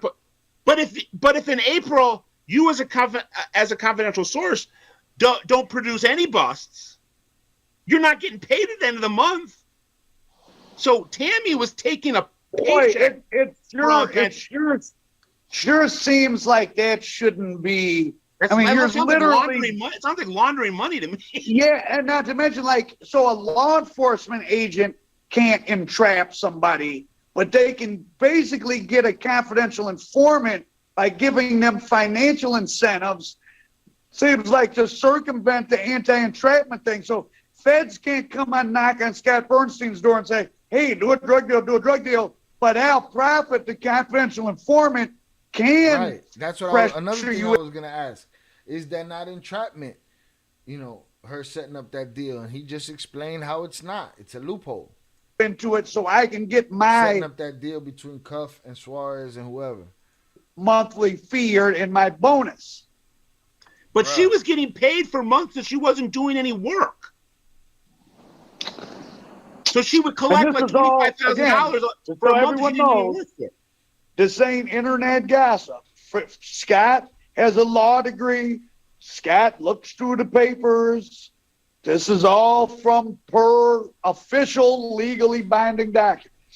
These are all in like I said, and this didn't anybody appear. Can go on Pacer a long time ago. Anybody can go on Pacer and pay and look this stuff and read up. This. Yeah.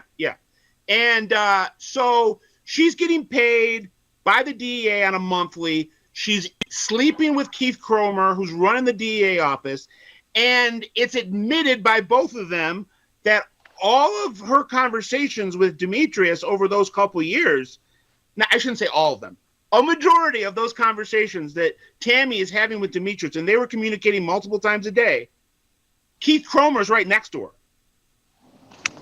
I mean, so literally right next to her. That for years, the head of the Atlanta field office. Quadruple agent and shit. Talk about sleeping with the enemy. Shit. Upper Echelon says she making more than most of the dope boys today. Facts.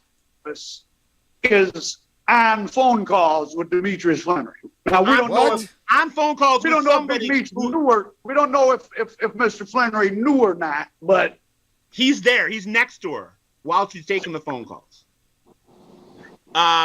So then in 2012, they decide to use Tammy to get Suarez and Gatling in a big 100-kilo shipment case.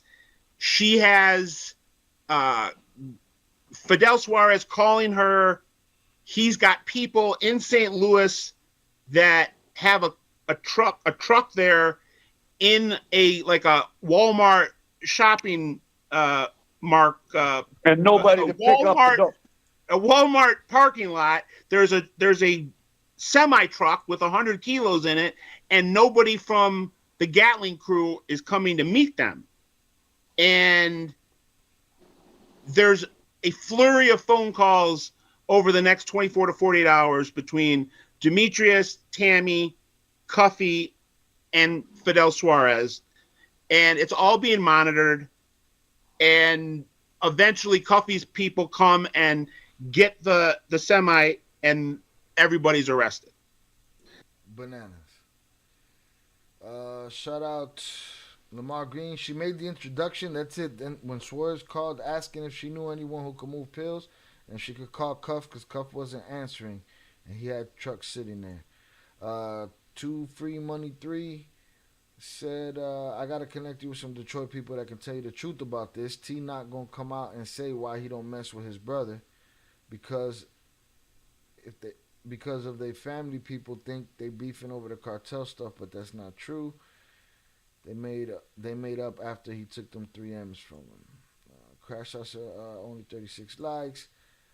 Michael Wright said Meech trying to do sneaky shit, but because he's Meech, he gets a pass. It's the way of the world now, which is the only reason that I'm on it. Is to look through all this pick and choosing shit that everybody's doing and be like, don't argue with me about one or the other when it's all the same shit. Upper Echelon said the government owes him some money.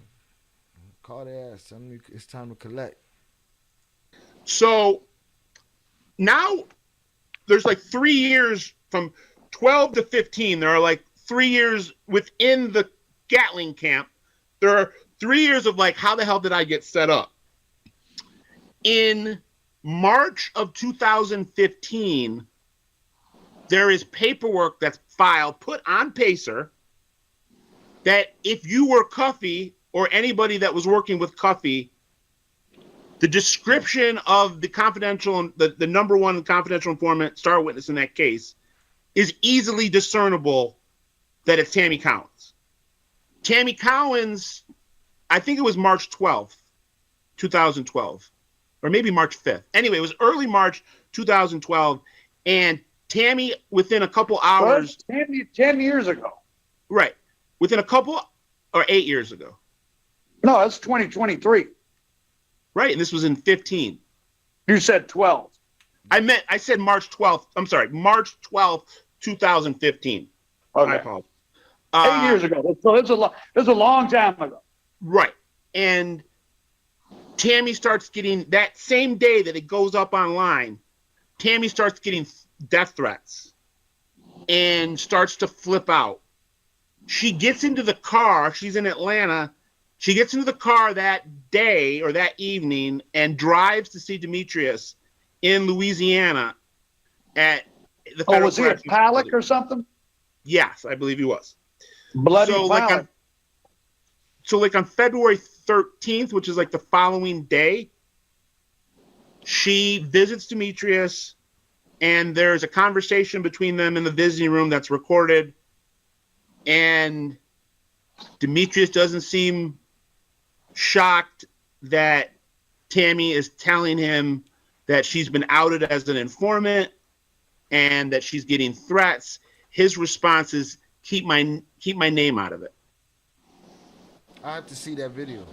By 2018, there's evidentiary hearings being convened because shout out Al Prophet and Scott Bernstein, who said we weren't going through this whole video and eventually did. Cuffy's attorneys have found out this very strange circumstances behind his case. And this is where I wanted to be clear.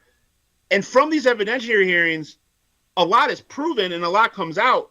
But one of the things that happens is, like I said, 90% of that evidence is thrown out of court because it was illegally because he was having an affair. Yeah. So, boy, I wonder, she sounds like such a savvy operator that I wouldn't be surprised if she did that. So she always had an ace in the hole if things went sideways, and she had another card to always play on her own and Demetrius's behalf. Because that's the thing.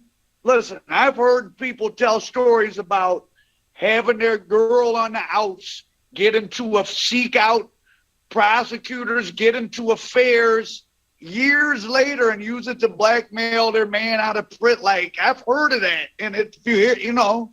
And at the evidentiary hearing, Cromer got on the stand and said under oath that he had a conversation with Demetrius about cooperation in the Gatling case, and Demetrius was worried about his name being in the paperwork. This is a conversation with Cromer, evidently. Wanted to have some assurances that he would get credit and a possible time slice. And Cromer told Demetrius, I will be able to, this is all under oath by Cromer, I will be able to keep your name out of the paperwork if Cuffy does not go to trial. And Cuffy, we have so much evidence on him right now, he's not going to go to trial. So you have nothing to be worried about. And did Cuffy go to trial? No, he pled. And he actually got a decent deal for 2 murders and a big drug trafficking. How much time is it? A big drug trafficking company. He got 27 years. I mean, it's not great. Wouldn't it be crazy if you could create voiceovers that sound like a raspy old man? A young teenage girl. Ideal. What a life. What, all of you that think you want to get involved in drugs, or for you, those of you guys that's made a couple bucks and haven't gotten in trouble, stop today, because once you get in the web, it's bad. And it should be noted that one of the murders that Gatling is convicted of was related to however you want to connect BMF to what was going on in St. Louis, but it was the murder of a former member of the St. Louis drug conspiracy that had testified against Magic, against Wani Gatling. So it was like a witness. So this is a second major drug trafficking case. It includes 2 murders. One of the murders is the murdering of a witness, and you don't get life in prison. I think it's you'd probably be able to get out in 20 years, so you'll be 70. I mean, because maybe they knew the case had some issues because of... Yeah. So this is, like I said, there's a lot of smoke. There's a little bit of fire, at least.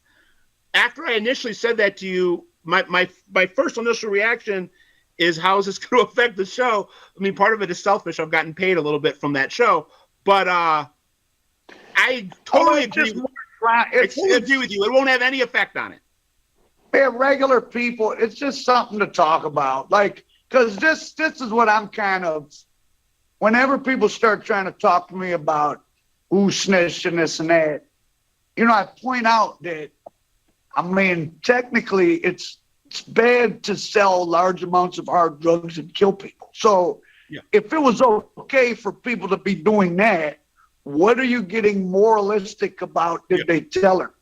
I have no opinion. It's all just human beings being crazy, which is what most of us do. And my mentality is, don't cry to me about one snitch. If it's a tactic and it's something that it just is thrown around like a weapon, you know what I'm saying? Stop, enough with the picking and choosing. This one is, this one isn't. I love this one, so he's not. This one, that. It is what it is. Stay out the game. You know what I'm saying? Upper Echelon say he's starting his cooperation consulting company. Good luck with that. Break a leg. Sounds like perhaps cooperation is where the real money is made. Seems that way. What you calling it? I'm upset. I've lived a clean life. I have nothing to snitch about. You got no. So, what are you saying? You got no value? God damn, that's where we at. Well, only if you got the information. Bury me with the location of where the bodies is at. All the time, but this was another one of my big takeaways here is this. what it looks like at least is this is just Demetrius trying to be slick and being too smart for his own good. It looks like and doing what I would term shadow informing. Typical for people who get in any sort of legal trouble. Like violence is different. People that do violent things, that's different. But whether you're selling drugs, financial fraud, whatever, you're getting over and you think you I'm going to do it a different way. You think you're slick. That's really what it comes down to. If you wanted to cooperate, then cooperate and get a deal in writing saying that you give us this and you'll get this. He loves his social status as the living legend. But you're gonna stake that. You're gonna stake everything. You're gonna put all your chips in the middle of the table on some woman that you barely know. He seems to have done that, and he seems to have done that, and as long as his name ain't on no paperwork, according to him, he can reason with himself and have plausible deniability to the court of public opinion, I guess. For whatever that's worth. Michael Rice said, "Man, what that DEA agent said under oath is the icing on the cake. Y'all could just end the show. Salutes." I profit streaming from a potato. Upper echelon, get homie a Nokia. Salutes. By the way, we should mention is a executive producer of the BM. He loves his social status as the living legend. But you're gonna stake that. You're gonna stake everything. You're gonna put all your chips in the middle of the table on some woman that you barely know, who, by the way, we should mention is a executive producer of the BMF show. Oh yeah, she's getting paid right now. Well, but you gotta remember, when you're involved in drugs at that level, you're meeting some Mexican. Whether he did it, whether he got her to do it or she did it on her own, in whatever mystical world you think that's believable. Either way, she got the keys to the castle, man. Period. So far, she's in the winning lane. Only bad thing that has happened to her is she got outed. Now what's gonna happen? Who tells you a name? You don't even know if it's his name. And watch your mouth, upper echelon. Somebody gonna have to put this guy in the bathroom. All right, don't put that smut on my name. I'll give you a complimentary consultation. I'm straight. Can't nobody consult me at my age and experience. I'm all right. Thank you for the offer. Salutes. You're supposed to. I'll make it my business to pay it forward and try to teach these shorties to stay out of this godforsaken game. Salutes. Go to a parking lot with $1 million in a week. Like it's a gamble. It's I guess I would understand. Selling drugs is a casino. It's a casino anyway. I know, but it would make more sense to me if you told me that him and Tammy had been thick as thieves since they were 8 years old. No, she just. But he just met this woman in like 2000. I mean, he might have known her casually, but he didn't get close with her until the late 2000s. But that was his thing, was meeting new. He was Mr. Sociable. Yeah. I mean, that was his whole thing. His charisma, like he liked meeting new people, having new friends, and he was able to go from state to state and make all these relationships. And I mean, they sure went a long time without getting in trouble. Makes you wonder, what other secrets lie in the closet. But again, this was something that if you were paying attention and you had access to Pacer, this is not a secret. That's another one of these huge takeaways of mine. It's like this was all sitting before our very eyes for the last 8 years. Do you think Mr. Curtis knew about this? 50 cents for the. No, I know who you're talking about. I think 50 cents. John Tisha, you need somebody to go on a bathroom break? Not yet, man. I'll let you know when it's time to send them to the bathroom. I'm almost certain. In fact, I'll say I am very certain he knew about it way before the rest of us. Yeah, because lawyer people, listen, when you're... And here's the thing, 50 don't give a shit. 50's just like what people would say about Meech and old girl. Kenny Anderson just subscribed on YouTube. Shout out Kenny Anderson for the subscription. Appreciate you. What I was just saying. I forgot that that sub distraction. Playing on that. If you tuned in or in a game, find another way. Go to school, get your trade. Only place the game leaves. Only place the game leaves is a graveyard or penitentiary. Facts. Salutes, Rilo. But yeah, 50 is just the same way as if, for people who want to believe it's just business between Tammy and Meech. Like, Meech know what she is, but he's just doing business. You know what I'm saying?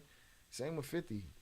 I'm sure 50's under the thought that if I can't do business with dudes that have done this shit, then, you know, who am I do business with? Because they seem to be in a lot of places. Level, like I've had meetings, business meetings with like movie people or rich people, and they would have like their security guy there, and they'd write my name down.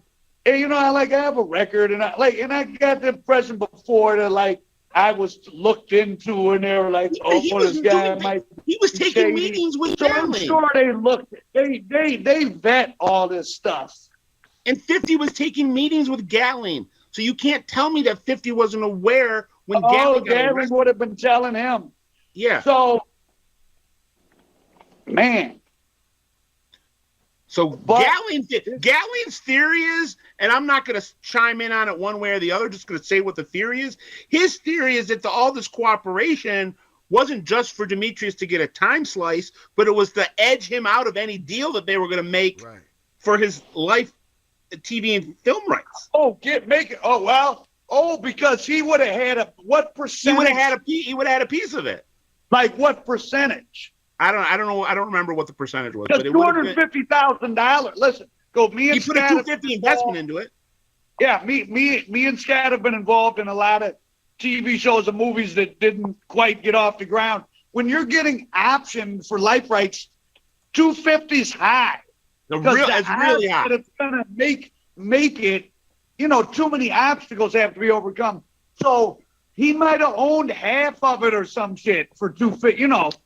So, man, but it happens to be that the people that he was at the table with are the people that went and made that show. I always tell people, if people are willing, and I'm not talking about anyone in this case, just in general, criminals are willing to kick your door in and kill you and take the drugs or whatever, why wouldn't they tell on you? Why wouldn't someone try to set you up to get you out of a lucrative TV show? Not saying any of that happened with this, but business is just as shrewd as anything else. Same way they kick your door in, same way they'll take your idea and sell it to somebody behind your back. So, you know, beware. Don't act so shocked. Like the stuff these guys had to do to get to the level they did in the underworld, you got to do some pretty wild stuff. So why would it have a limit and why would it stop? Students with ADHD save 10 hours studying with this Chrome extension. But no.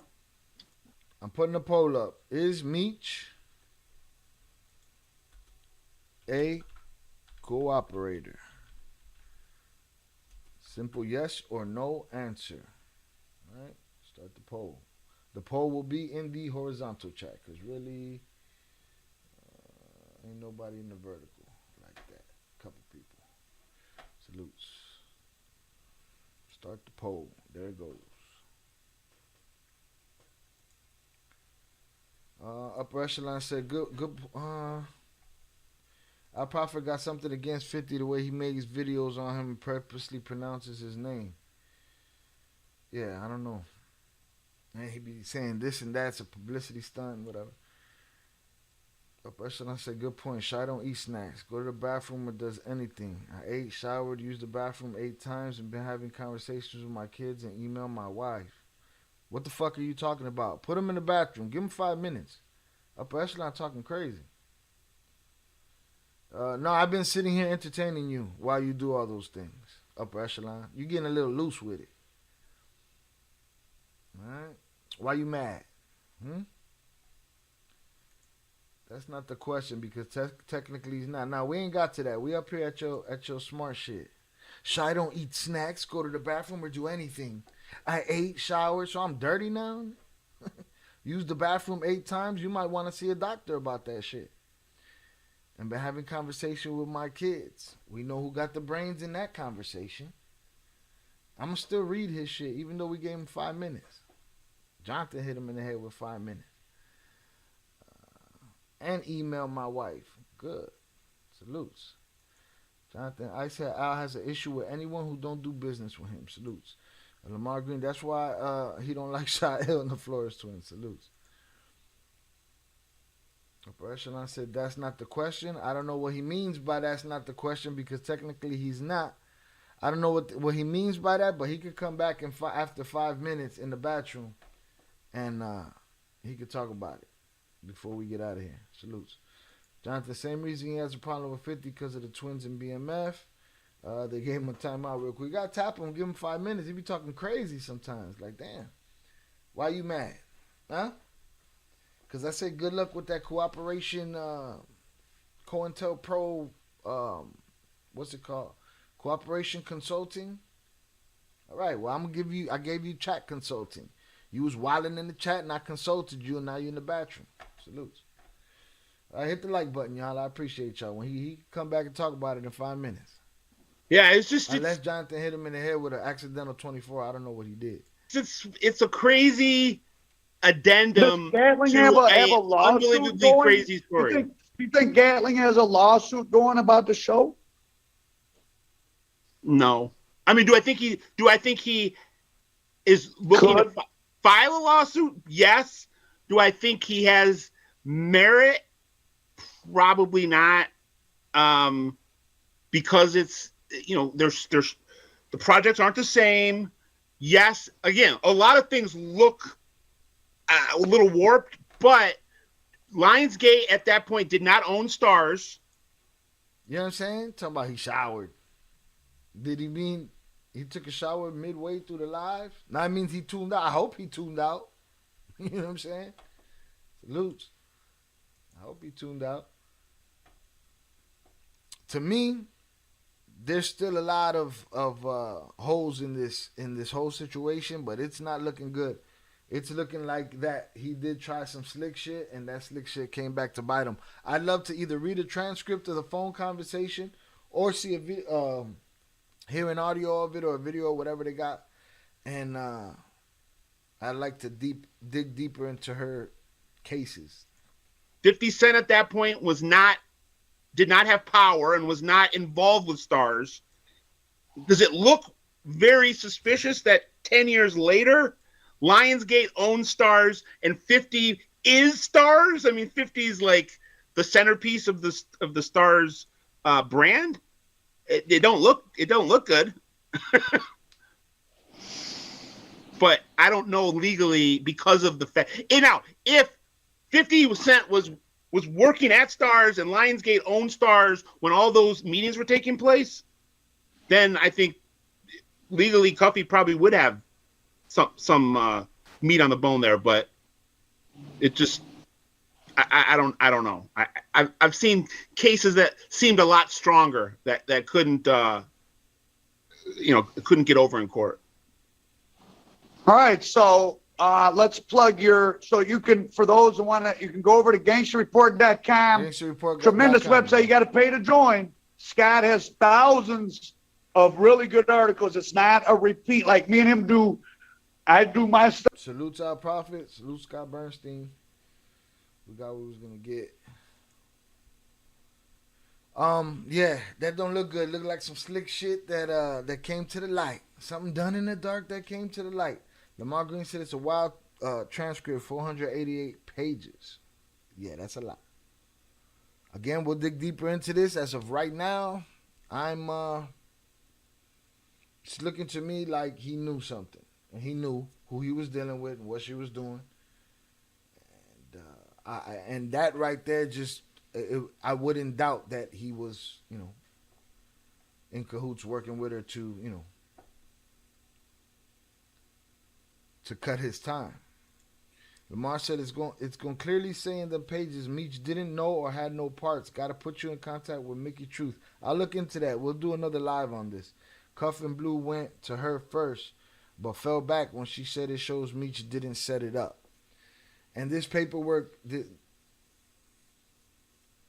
I need to see how they know that he had no parts in it. So we'll have to get into that eventually. Again, we'll do another live on this topic. It seems like you guys want to know. Some want to get to the bottom of it. Some just want to prove their side correct and the other side incorrect. It be like that. You know what I mean? I don't have a fucking dog in the fight. I just want to get to the truth. But if I'm looking at what I'm looking at earlier, I wasn't convinced with the Bleu Davinci stuff. I wasn't convinced with the cuff stuff solely. Listening to this guy break down things in a kind of a concise chronological order as much as he could while being talked to with the with the signal going off and stuff like that. But it's looking more from what he was saying, like Meech knew what was going on and was, because they said, oh, we don't know who sent or who gave the word to do this, that, or the other, and it's like some of that stuff is looking like Meech did it. All right, so I'm leaning to where he tried to do some slick shit and it came to the light, and now we have to do a PR campaign so that he's not looked at the way people don't want him to be looked at, and it just be like that. That's where we at in the world. But I'm not above getting new information and having my mind changed. You know what I'm saying? Anybody know what anyone know what cartel Fidel Suarez worked for? Upper echelons back from the bathroom. He said, bro, Tammy testified in court. She testified in court that she did it to cut his time. Right? But the people's argument, the court of public opinion, or not so public, the people that are on the Meech side of things are saying he didn't know. He didn't know that she was doing that shit. So I'm speaking on their behalf. Why would she lie? She'd get a charge. I don't know. It's a lot of questions. Why would she lie? Why would she lie about what? She said she was doing it to cut his time. She didn't say he told her to do it to cut his time. Is what they're arguing. Am I wrong? Lamar Green, tell me I'm wrong. It's the argument is that Meech didn't know that Tammy was cooperating. She never said Meech told her, and she said he didn't know. There we go. That's the argument, upper echelon. So that's why I would like to hear the conversation when she told him she was outed. You know what I'm saying?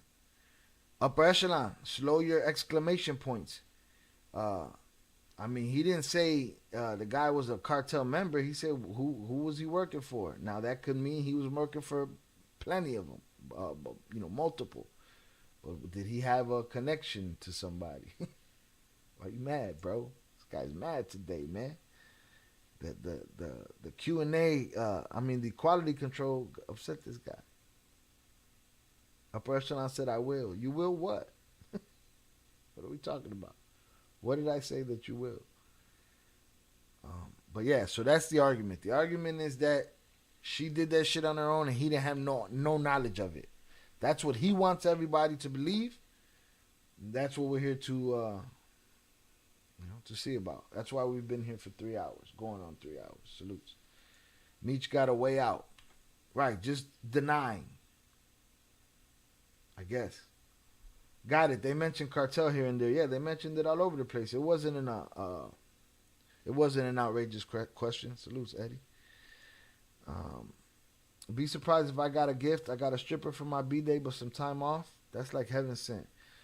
See, now you're talking in parables again, dog. We got to read between your lines here. Be surprised if I got a gift.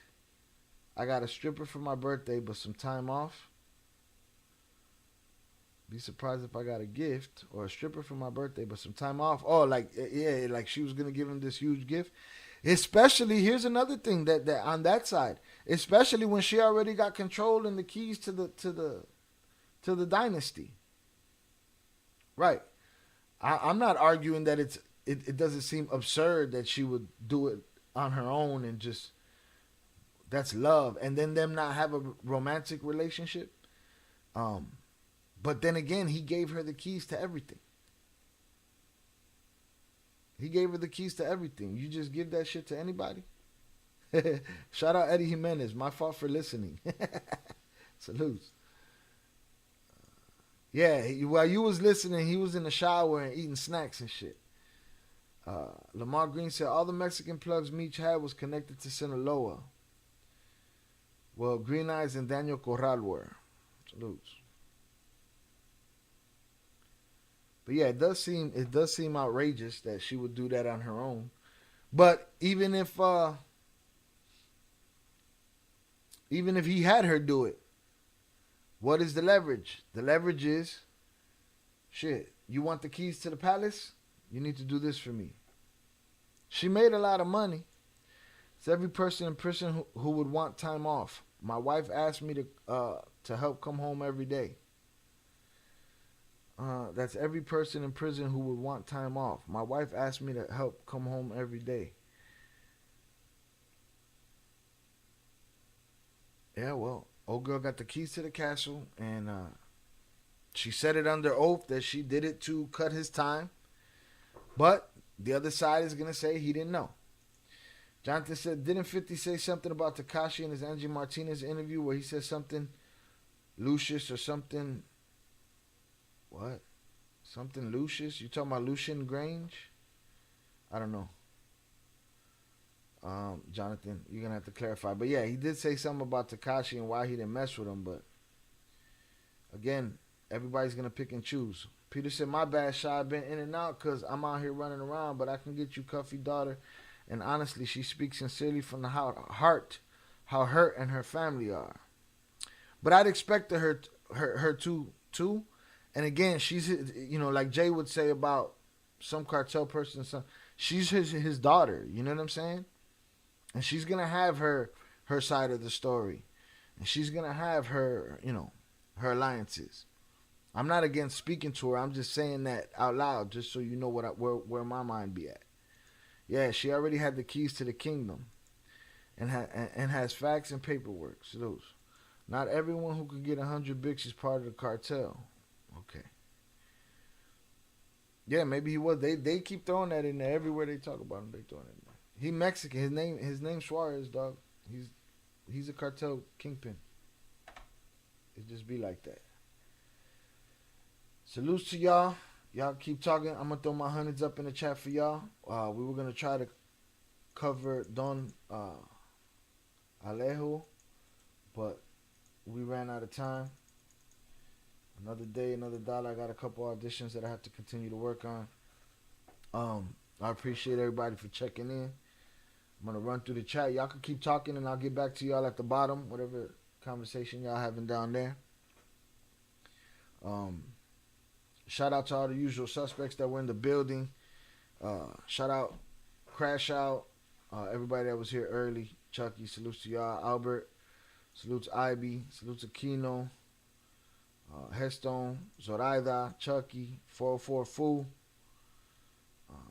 Flu Dog, Juan Quintero, Lamar Green. I appreciate you. I appreciate your insight in the conversation today, though.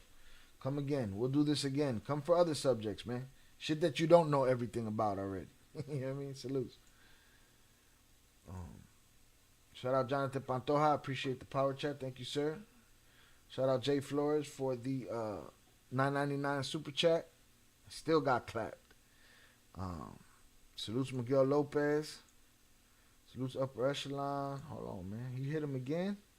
Did you just hit him again, Jonathan? Hold on, man. He gone again.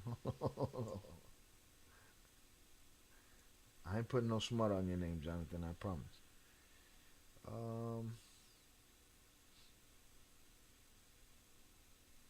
Let's see. Shout out Peter. Appreciate you coming through.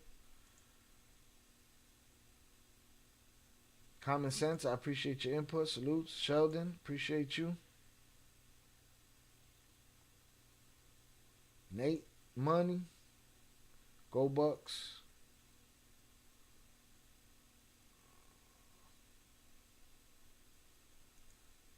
TVV, salutes. Perfecto J777. Albert Flores, salutes to you. King of Talk, salutes. Danny Mendoza, I appreciate you, sir. Ryo, appreciate you.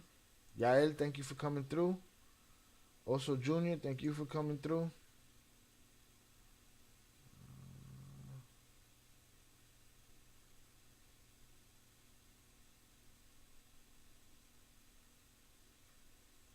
Everybody bounced already. Shout out Oso, I appreciate you. I'm going to have to stop shouting people out, and I'm going to start ending the lives abruptly. I'm warning you guys now, because that helps. Because people falling away right now, leaving. Pop you out the algorithm. Shout out 2 Free Money 3. Salutes to you. Appreciate your input. Make sure y'all join the Discord. Shout out Michael R. Wright. Appreciate you.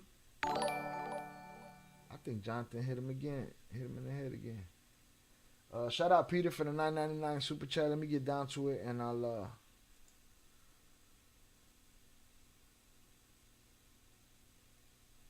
put it up there. Shout out Eddie Jimenez. I appreciate you, sir. Let's see. All right, upper echelon's not clapped down here. Good. All right, here we go. Michael R. Wright said, all this don't matter. Dudes pick and choose. Your boy Rat, it's okay. Your enemy a rat, he's a rat. Yep. It's the time we in. Meech was pimping her to do his bidding. Yeah. He got caught, though, with his hands in the cookie jar. He going to have to stand on it. Peter said, Lamar said they keep going up from the 32-page motion. Salutes. I be in here all the time in the bushes. Salutes to you, Lamar. I appreciate you. Make sure you hit the like button from the bushes, all right?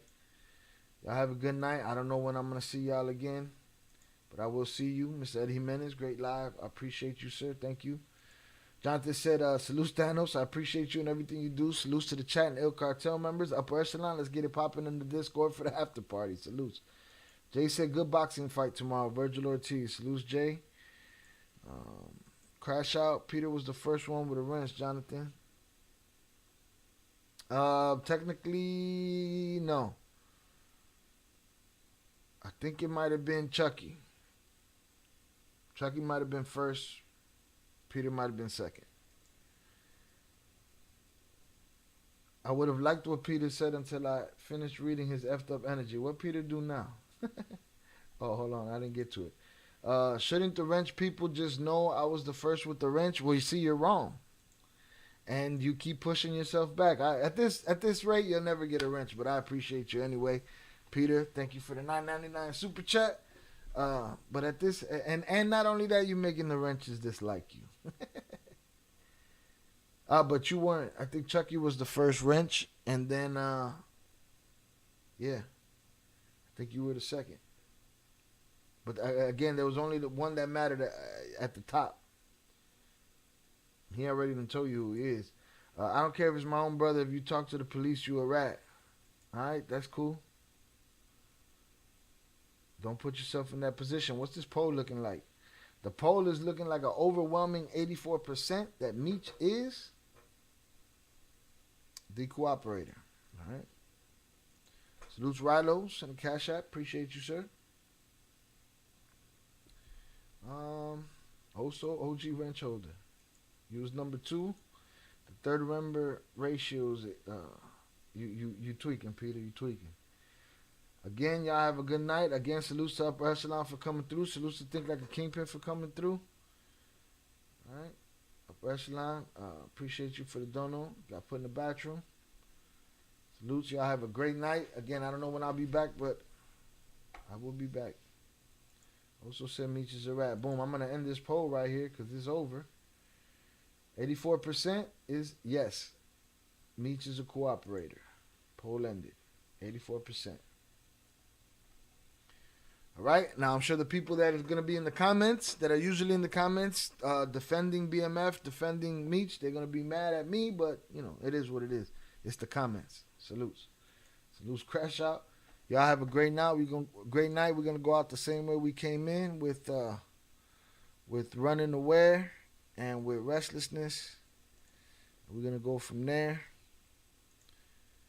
Y'all have a great weekend. I'll see you when I see you. All right, be safe. Safe travels, all that good stuff. Peace.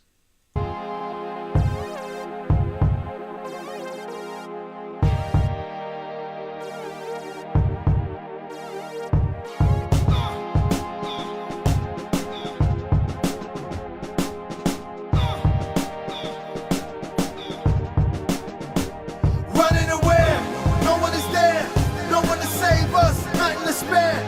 How can I change what? We landed here. It's not the same sun, this is despair. One of us came up, none of us cared. They want to change up, life isn't fair. It's how we made, huh? Now you aware. It's why you fear us, this why you scared. They over the hilltop, I see them right there. They'll wait for the kill shot, they'll sit and they'll stare. If we got a real shot for us, it's up there. We're hopeless if we stop, they'll kill us right here. Living in death's den, run through the best winds, storming the front gates. Whatever gets us in, whatever gets us over, whatever helps us win, whatever we must do.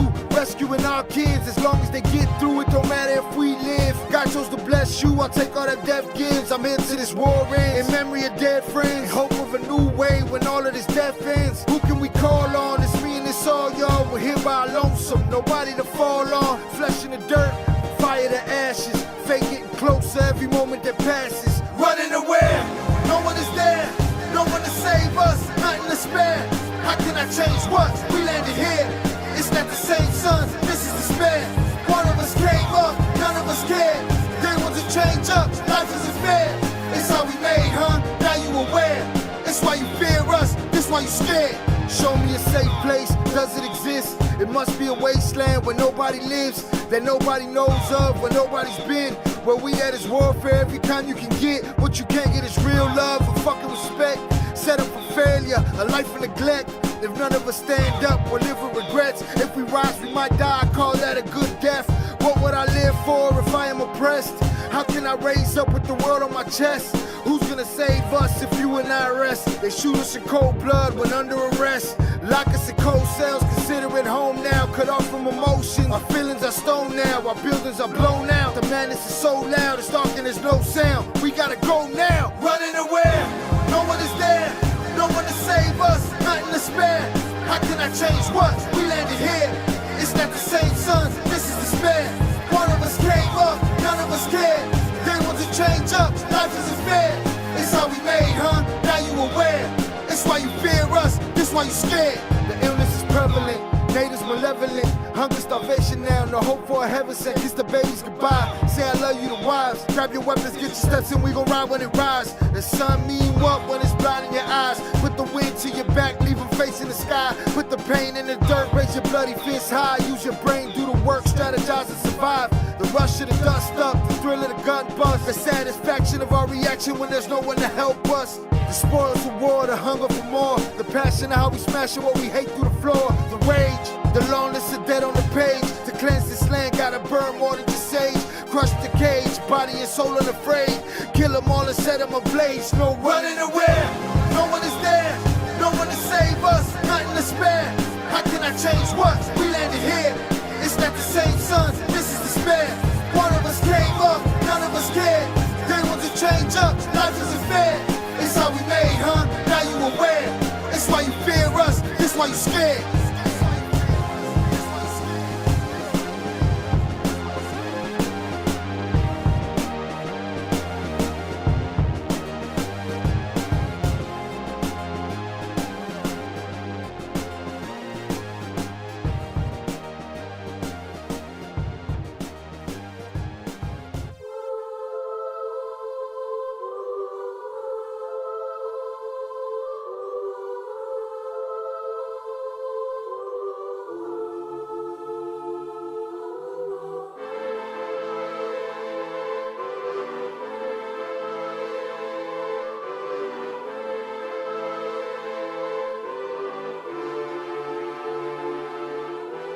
Hanging from a thread till you dead, cause your partner put a price on your head.